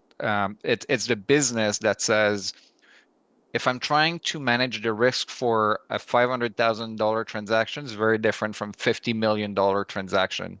And we are not in the business of telling them what they should do. They have their own process. We're providing them the tools and the facility so that they can have this end-to-end digital facility where they will receive information. They will know if the information is authentic. They will know if the information is valid, and who is the publisher of that information. Using those three simple element, they are able to go back into their business process and run their risk mitigation and run their business, which from one business to another will be very different, and it goes across industry, and it goes across, different organization within one industry will manage it differently. The KYC example earlier was exactly that. So they decide how they run their business. We're providing them a facility to easily share verifiable data securely in a user-centric way. Thank you. Thank you, Pierre. Rajiv, did you have a comment? I'm not sure if your hand was up. I'm on, yeah. Hi, yeah. So I was gonna say, I mean, just as a sort of later step, as you're kind of fleshing some of this out, you mentioned the working group as an example, sort of test environment as an example. I mean, maybe putting up like a couple of straw men, like you obviously mentioned, and you may have already received lots of comments on this. I don't know if they're probably, but around centralized versus decentralized, and just sort of, so have industry kind of opine on that. There's a couple examples in the discussion paper. Okay. There are. But I think we could take it a lot deeper. Yeah, I think we could have some more surgical comments around that, because we would need to flush it out. Like, here's a model centralized, here's model decentralized. Right. Or even have industry help us inform what those models look like, and then push it out to the industry to get feedback. Like, I think we, and because we don't have a national approach yet, it's coming. I believe it's coming. We do have time to work on that together. That leads into a question. I want to make sure that before we break that we get into this, because then in the final segment, Khalil's going to dive into more specifics on the testing environment. But like, what are the implications, both positive and negative, of waiting for national standards or international standards before proceeding with data portability initiatives? And how can we ensure alignment? And when I say standards, I'm talking about like technical standards, FTX, API, ISO 2022, et cetera, like technical standards. We wait for that to come from the feds or widely accepted international standards. Does it just mean that there won't be take up of this? There won't be a lot of real world use cases yet? Like, we're just more conceptualizing and kind of an academic activity that could have impact in the future, but until we see those actual technical standards, there's little that we can actually do. Do people have thoughts, positive or negative? Yeah.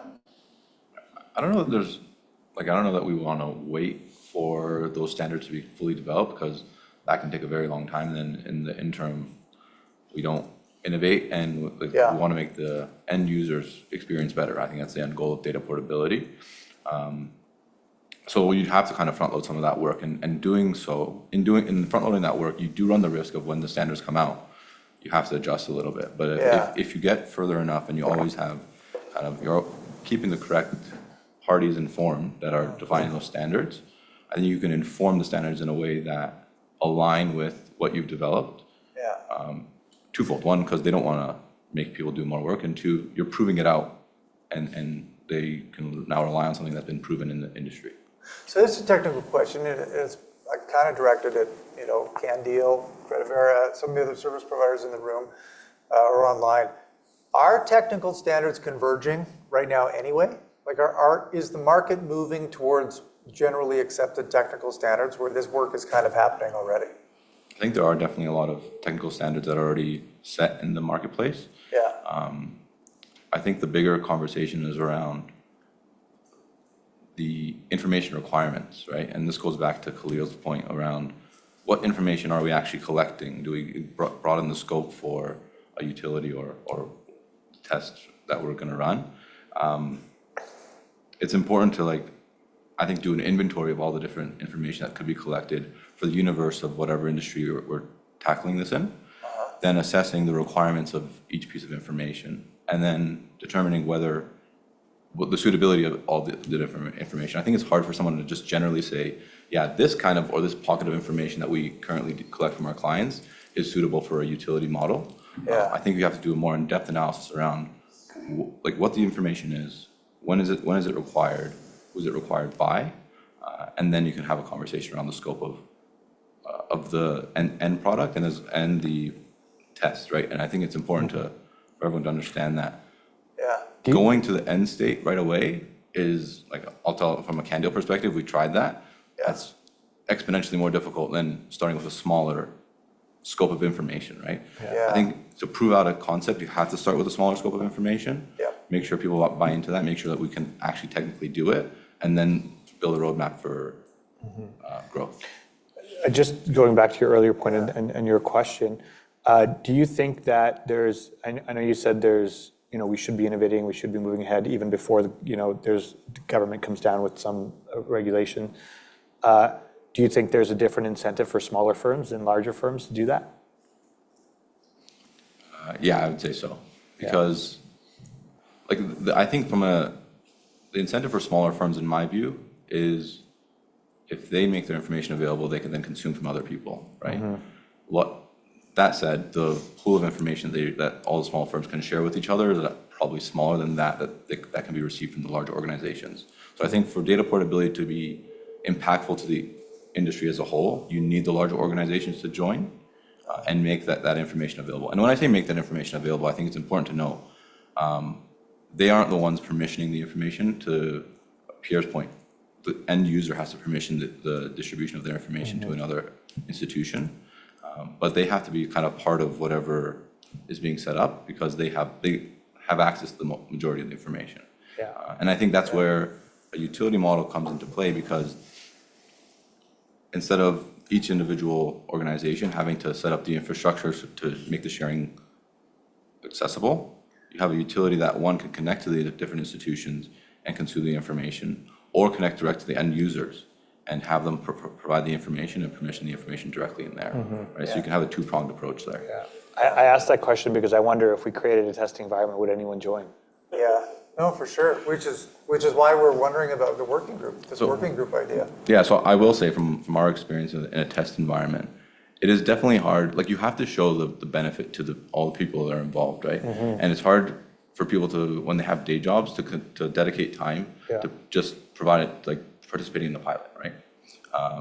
So that's the challenge that we'll have to work together with from a working group perspective, and just if you can create a working group that is small enough but representative of the entire industry, you can, and who are willing to invest their time in the creation of something like this, I think it'd be very impactful, and you can show the results. Yeah, Pierre has a comment, and then an anonymous comment to Pierre. So Pierre says, waiting for the perfect standards means more end user risk as more data is being shared, not always securely. Another comment, absolutely agree with you, Pierre. Maybe this data portability initiative should be implemented in tiers, since larger firms would have more resources to support this as opposed to the smaller firms. So last kind of 5-6 minutes here, let's get in just quickly into some demand drivers and benefits. So I want to understand what is driving desire for data portability. And there was a comment I'm coming back to, it came in a little while ago, but it kind of segues well into this. In some cases, there are permitted clients that waive suitability because they possess significant net worth. These investors that are concerned about sensitive data being out there, as is, so I believe most of them would opt out of data portability, and how would firms navigate that? So that's an example of like a client saying, I actually don't want data portability. I'm high net worth, I get suitability waived because of that. No, I'm good with you, and that's fine. I don't care about participating in this crowdfunding portal. I don't care about it moving around. So what I'm curious on is, from your experience, and we'll just maybe 5 minutes on this and then we'll take a break, is like, what is actually driving data portability demand from your perspective? Is it operational efficiencies by you as registrants, marketplace participants, or is it being driven by your investors and your clients saying like, we want this. It would be nice if we could open accounts easier. So you hear, when you dive into the impetus for consumer-driven banking, you will often hear about account switching costs. It is hard to move from bank to bank to bank. And so there's an impetus for this is client-driven, depositor-driven, demand-driven. But then you also see it from the firm perspective, saying, well, we, at least in securities, we are subject to all these rules. And if we had more comfort around using tools, it would lower our operational costs in compliance effectively. So how do you feel about the demand drivers? Is it both? Is one stronger than the other? Open to thoughts on that. Yes. I just have a question, I guess, more to you guys is, other than like kind of security factors, rather than using another portal instead of sending by email, as a consumer, they might do know your clients 3-4 times in a lifetime because they might stick with the same bank or might go to a different financial advisor, maybe do the switch once or twice before they find the right one. It's more so for the financial institutions that go, okay, I'm opening 100 different accounts today. It's a lot easier for me there. So it's just like, as a consumer, it's like, do I want to email you my SIN number once and be done with it? Or do I want to upload all my information to a one source that then has a higher risk of being kind of hacked, right? A bigger That's target. a good point. Like, how often are consumers in Canada who's known as a very sticky banking ecosystem? People don't switch a lot, and this would be true even in their investment dealer ecosystem. Like, how often are they going to port data? Like how much is it? And these are why we're having these type of questions, so that we can try to understand, like, what is the demand driver? Is it more on the registrant side, where the registrants are subject to rules? Those rules take time, they take people, and that those people and that time could be reallocated elsewhere if they had tools that they felt comfortable relying on. Thoughts on that? Yeah. Ted Davis from Oakridge Capital. I think the answer is it is both. I think that it's operational efficiency for the firm, especially smaller firms, and they can take advantage of that and reallocate those resources to other things if they're comfortable and have the confidence in order to be able to rely on that. The other piece, though, I think that at a time where we are seeing more platforms where the average investor or credit investor wants access to more unique and alternative vehicles, whether it be into the private markets, whether it be into crypto, et cetera, that we are going to continue to see more of a more variety with regards to how you can access those.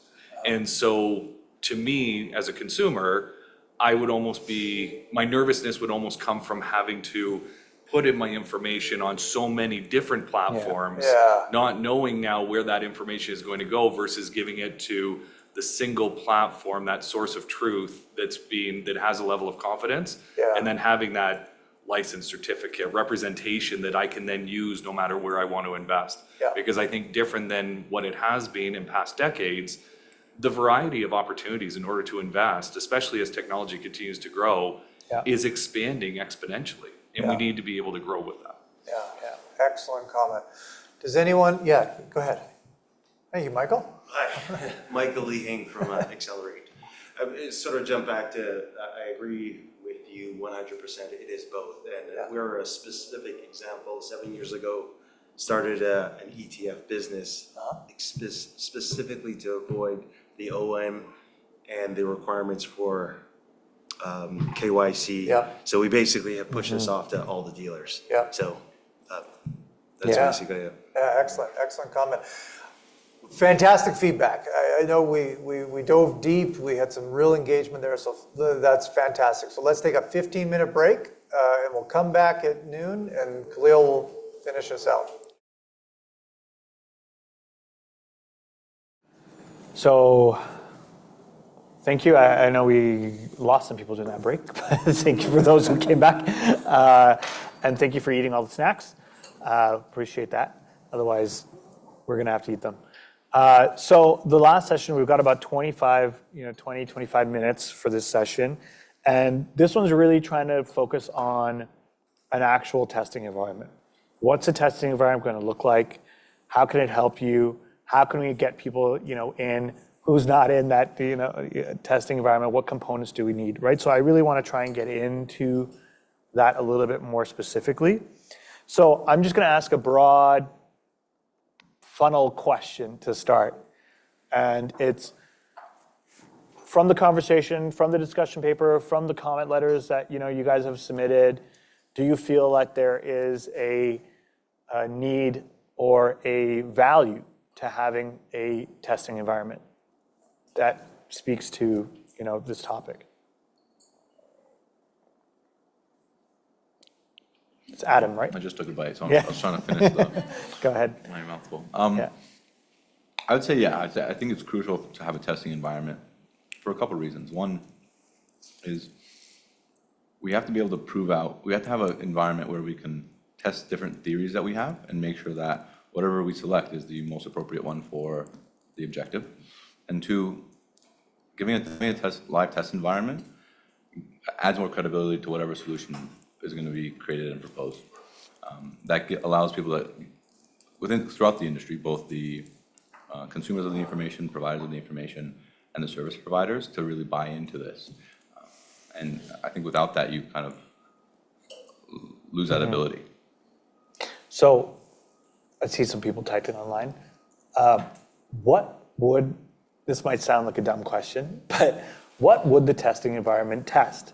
And by that, what I mean by that is, what outcomes are we looking for from a testing environment on data portability?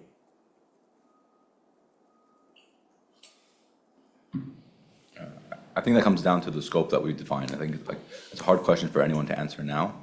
I think there needs to be some work done as a working group. Well, I don't necessarily want to answer the question, but I'm happy to brainstorm it together a little bit, right? Like what would a good outcome be for a testing environment? I think thoughts around a solution that could work, whether that's, as we've talked about, a centralized utility, a decentralized solution, or some other avenue, whether we need regulatory oversight, and what that looks like, who's doing it, right? And then the last thing is comfort from all parties involved. So a solution that works, whether or not we need oversight, whether there's comfort in the solutions that appear.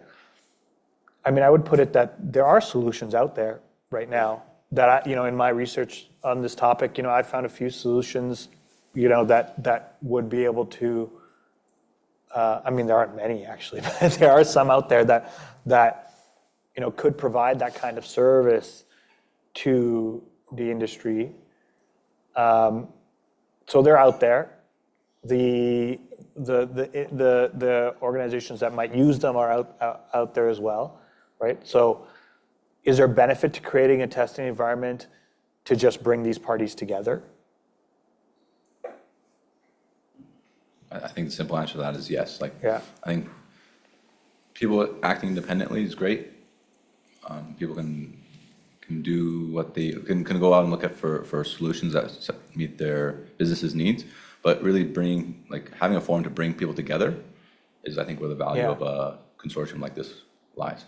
So even if there's no, let's say, securities component to this, in the sense that we're not providing exemptive relief for something because there may not be any need for that, just having a testing environment for the sake of bringing parties together to work on this innovative solution would the industry say that's valuable as a role for the CSA or to play?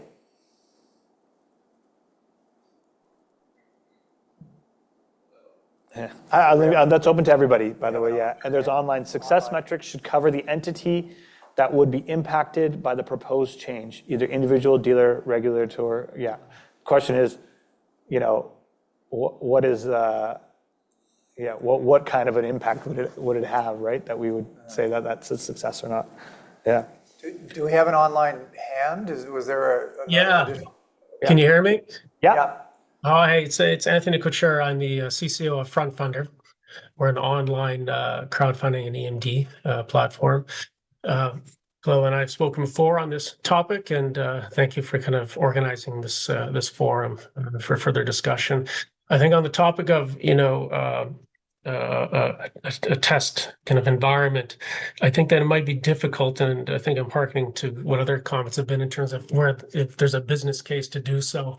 I think bringing together a number of participants that perhaps haven't quite realized the business case might be premature, and kind of take time and resources that maybe are needed until the kind of questions or the kind of the desires are fully formed at this point in time, right? So it could be a situation where, say a company like such as us, an EMD that is working with a larger firm, and I think that this was pointed into the comments letter too, in terms of, finding that specific opportunity and then say, is this a test case kind of scenario where we're bringing others within that, or is it just a one-off type of thing where we're going to kind of work alongside these specific firms to kind of determine what the outcome will be, and then from that, there are learnings within it and possibly, understandings that could be broadly applied from a legislative standpoint, perhaps. Yeah. So I mean, I think in some sense, to some level, we'll have to wait for an actual test to figure out, some of the answers to some of these questions, right? I think that's what you're saying. Yeah. I guess it's just that sorry, go ahead. Go ahead, continue on. Yeah, no, just in terms of, involving other participants, and if it's a general kind of involvement or a specific involvement, I guess. So maybe not knowing what the test environment possibly might look like is because, it's hard to determine what that might be. So I want to build what that possibly might look like with you guys right now, right? What would you like it to look like? Well, I guess I've already said it in terms of, if we had a specific, relationship or partnership potential that we're looking at, and then actually, having determinants that we want to get out of that, process. Because I don't have the answers yet. I have more questions than answers. And I think that we've kind of hit upon it here in terms of saying, what do we really want out of this? And I think, it was proffered earlier in terms of who actually benefits from this. And I think it's true that investors do at the end of the day, to have an efficient and useful system that has security embedded into it and is reliable. And I think somebody mentioned, the CRA as a framework, as a utility framework. That's, that's a practical kind of application we're seeing in the market that may be useful within that context. I think that, if the regulators are looking to create some sort of SRO kind of framework for a third party to provide this as a repository service, I think that's challenging. I think that kind of maybe is contrary to regulators' position in the market in terms of providing a de facto approval for those activities. So I think and then combine that with, the actual content of that repository, and kind of it has to apply to many different types of businesses depending on their risk profiles, et cetera. So it would have to be flexible as well, and who's managing that, et cetera. So it's challenging from that perspective. And then one thing we haven't really talked about here is the other larger potential participants in this, and that being banks, for example. And as we're seeing in the US, a resistance to open banking, and the kind of talk about additional fees and making it challenging maybe for smaller players to kind of engage that way.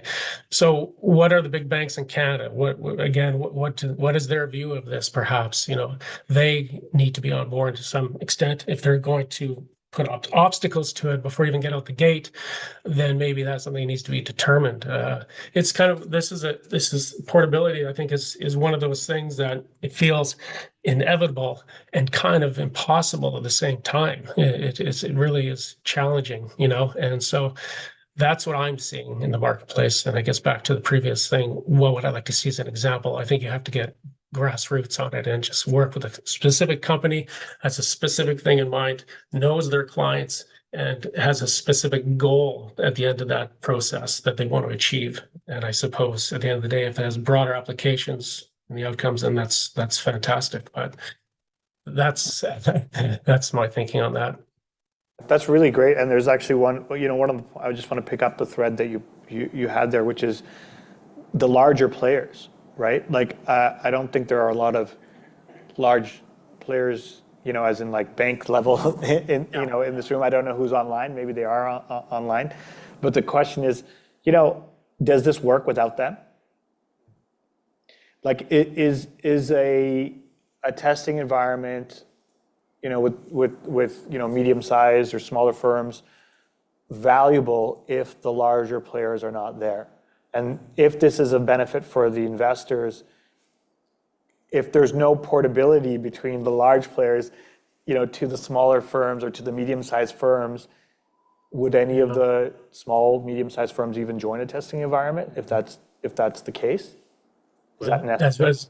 As we know, the financial services industry is very territorial, right? And you have your clients, and how dare you try to steal them from us, et cetera, right? Whereas investors are more, I should have the freedom to kind of go where I wish to, right? And the right to as well.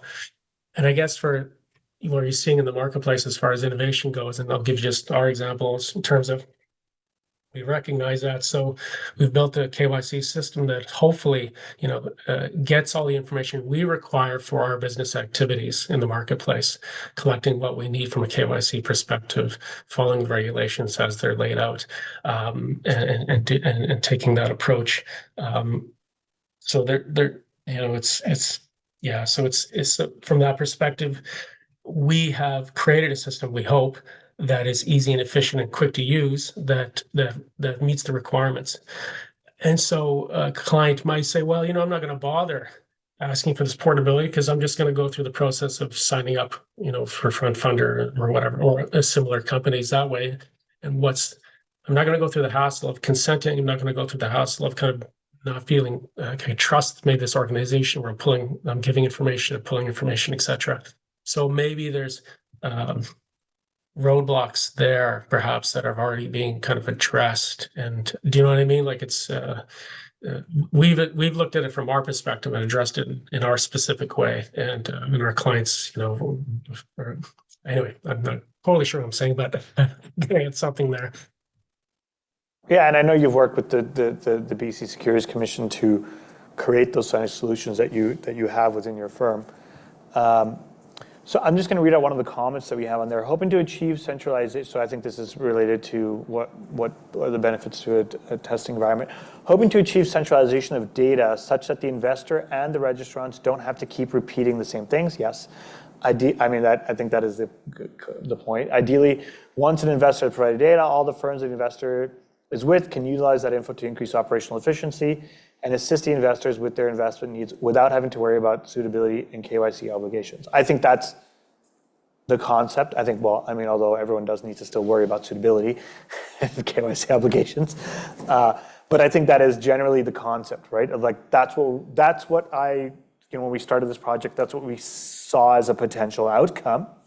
But I'm trying to go a little bit more specific about, how do we get to that outcome?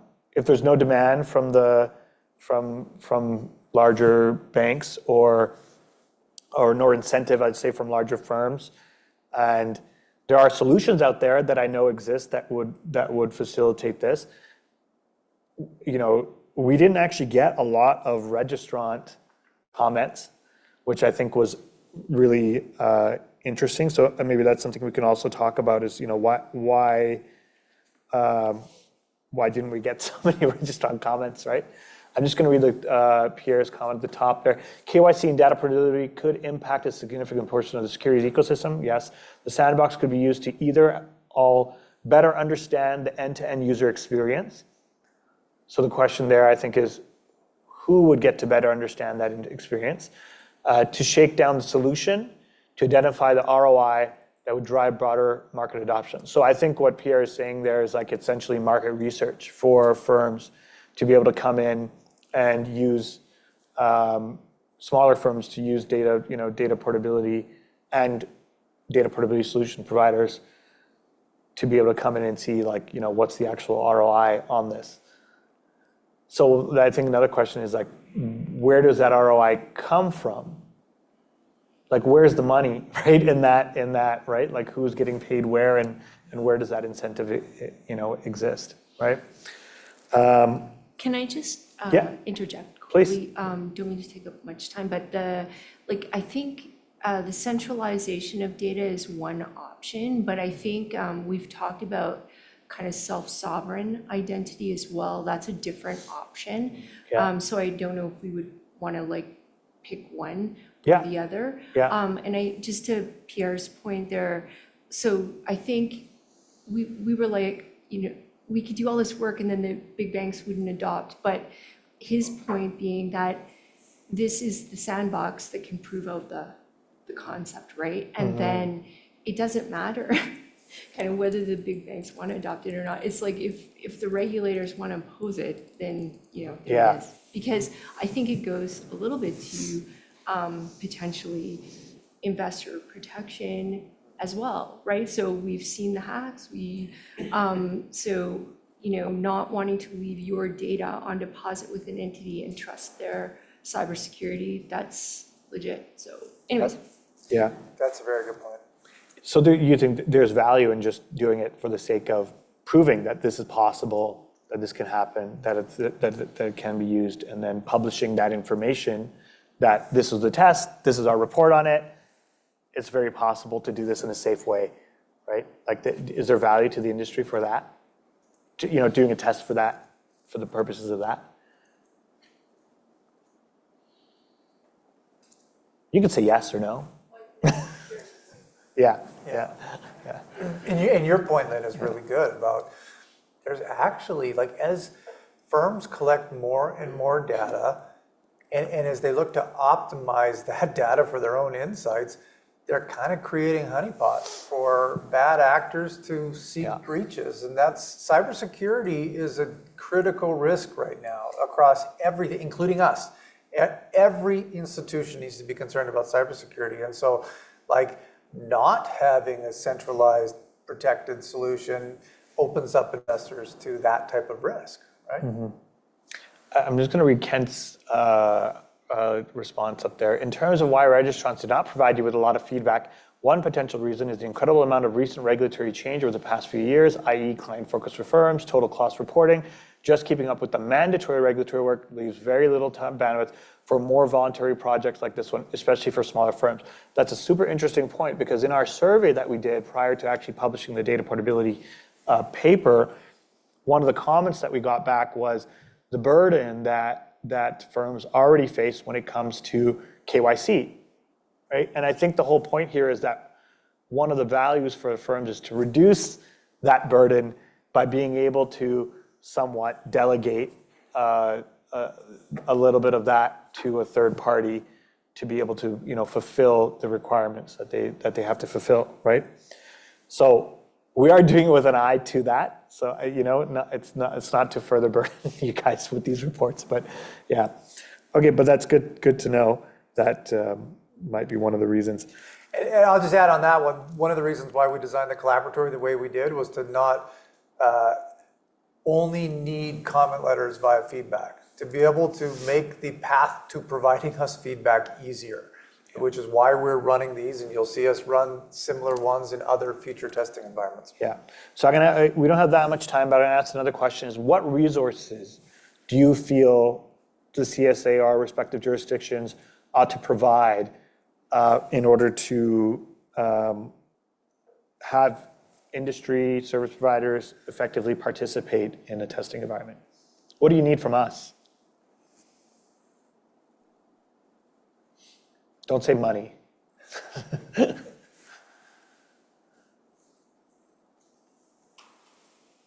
I guess just a willingness to kind of have the conversation and kind of take in certain directions and be open to possibilities and ideas. And I guess that's always the case, really, when you're having a dialogue about something that needs to be solved, as it were. So I don't think that requires a great deal of resource. I think just a bit of time and thought at this stage, perhaps. Being in a testing environment immediately puts you into like a different philosophical, space that can maybe help facilitate, just on its own, people being more open and open to innovation and discussing innovation, right? So maybe that in itself is something that we could do. Yeah, and before the break, we contemplated outside of a formalized testing environment, this idea of working groups, like centralized working group versus decentralized, maybe both, etc. That would contemplate a fairly significant ask if we're really going to build out the model. Like, would people be willing to designate an individual from their firm to participate in something like that? Like we already have advisory committees that we have, and all the commissions have their own forms of this, and that tends to be a significant ask too. But if we're layering in this, is there enough ROI from you to even want to send a delegate into this type of a working group? You don't have to answer that right now, but it's something like, feel free to email us, for example, as we're continuing. And again, we have another forum coming that way. Maybe there's something we can build out. Yeah, and I'll also jump on that too, is if you want to continue to engage with us between now and the next forum as well, bilaterally as well. We're very open to that and continue this conversation. Before we get to, I don't think we have very much time left, but I do want to talk about if we were to not do a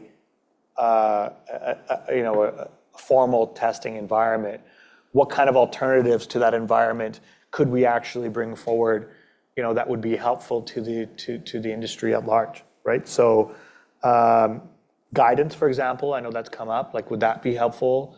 What kind of guidance? Guidance on what exactly would be helpful to you? Best practices, toolkits, synthetic data is something that's come up as well. Is that something that would be useful if we, I know the FCA in the UK has synthetic data. Is that something the industry would be interested in? Are there rule changes that would be useful? So I'm just going to put that out there first, and then we can go into, yeah. I think it's important to clearly kind of outline what the positives are and the benefits of having kind of data accessible to all the big banks, because today data is becoming more and more valuable, and you don't really want to share that. So you need some incentive for these kind of bigger banks to start sharing their data before the smaller guys kind of can jump in there too, right? Yeah, so that might be the data portability rules that are coming down from the federal government, right? And so the question is, do we wait for that? Right? Go ahead. Sorry, I was just going to say, when you read kind of the Senate report on open banking, and then the initial consultation papers on open banking, leading into the final report on open banking, a lot of the value proposition is actually through the fintech ecosystem, not from the banks. It's fintechs getting access to data to be able to build tailored products or offer, credit products using a different credit scoring algorithm than just conventional ones. So it is often socialized that it's the smaller firms and the fintechs and the startups that have most to gain. And well, it's the consumers that have the most to gain, but the consumers are going to gain it through these new products and services that the fintech firms are going to make through access to the data. So I'll ask that one question, like, should we wait? Do you think the CSA should wait to put forward a testing environment until after the data portability requirements have come up from the federal government? I'll answer with another question. Do we know when those are expected? No. I don't think that it's clear. No, Yeah. I know, and I can't speak definitively on this, but I know from conversations that it's being designed, it's being contemplated, it's forthcoming, but that's all I know. Yeah, I know it has bipartisan support in from what I've heard in federally, which is a good sign. But I don't know exactly when that will come out. Yeah.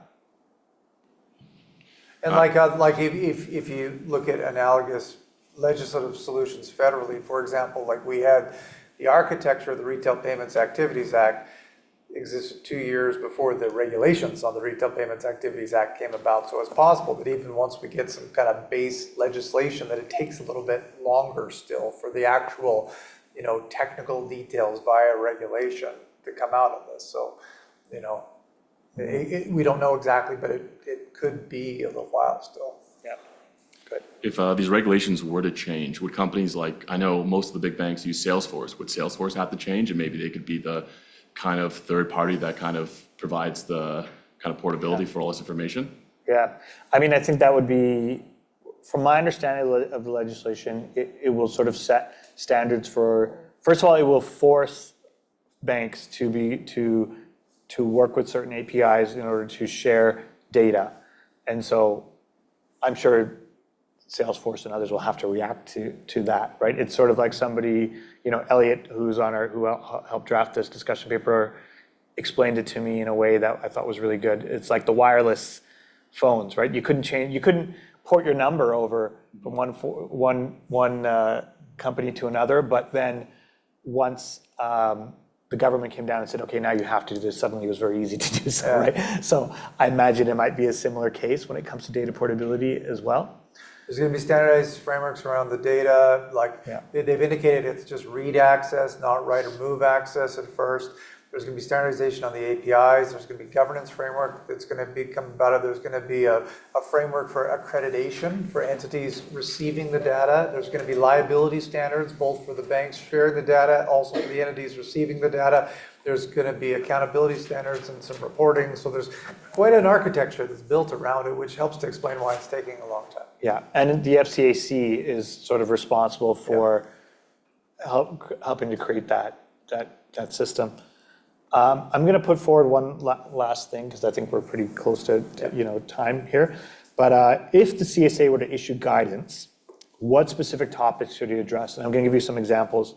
The scope of personal information subject to data portability, the obligations for clients to confirm the accuracy of KYC information, requirements that KYC information can only be collected or updated following meaningful documented client interaction, prohibitions on pre-populated KYC questionnaires, privacy and security requirements for data transfers, procedures for obtaining client consent and enabling data correction. Those are just sort of examples of what kind of guidance we could give. Is there something out of that list or otherwise that you feel we ought to, the CSA ought to put guidance forward for that would make this easier, that would facilitate data portability?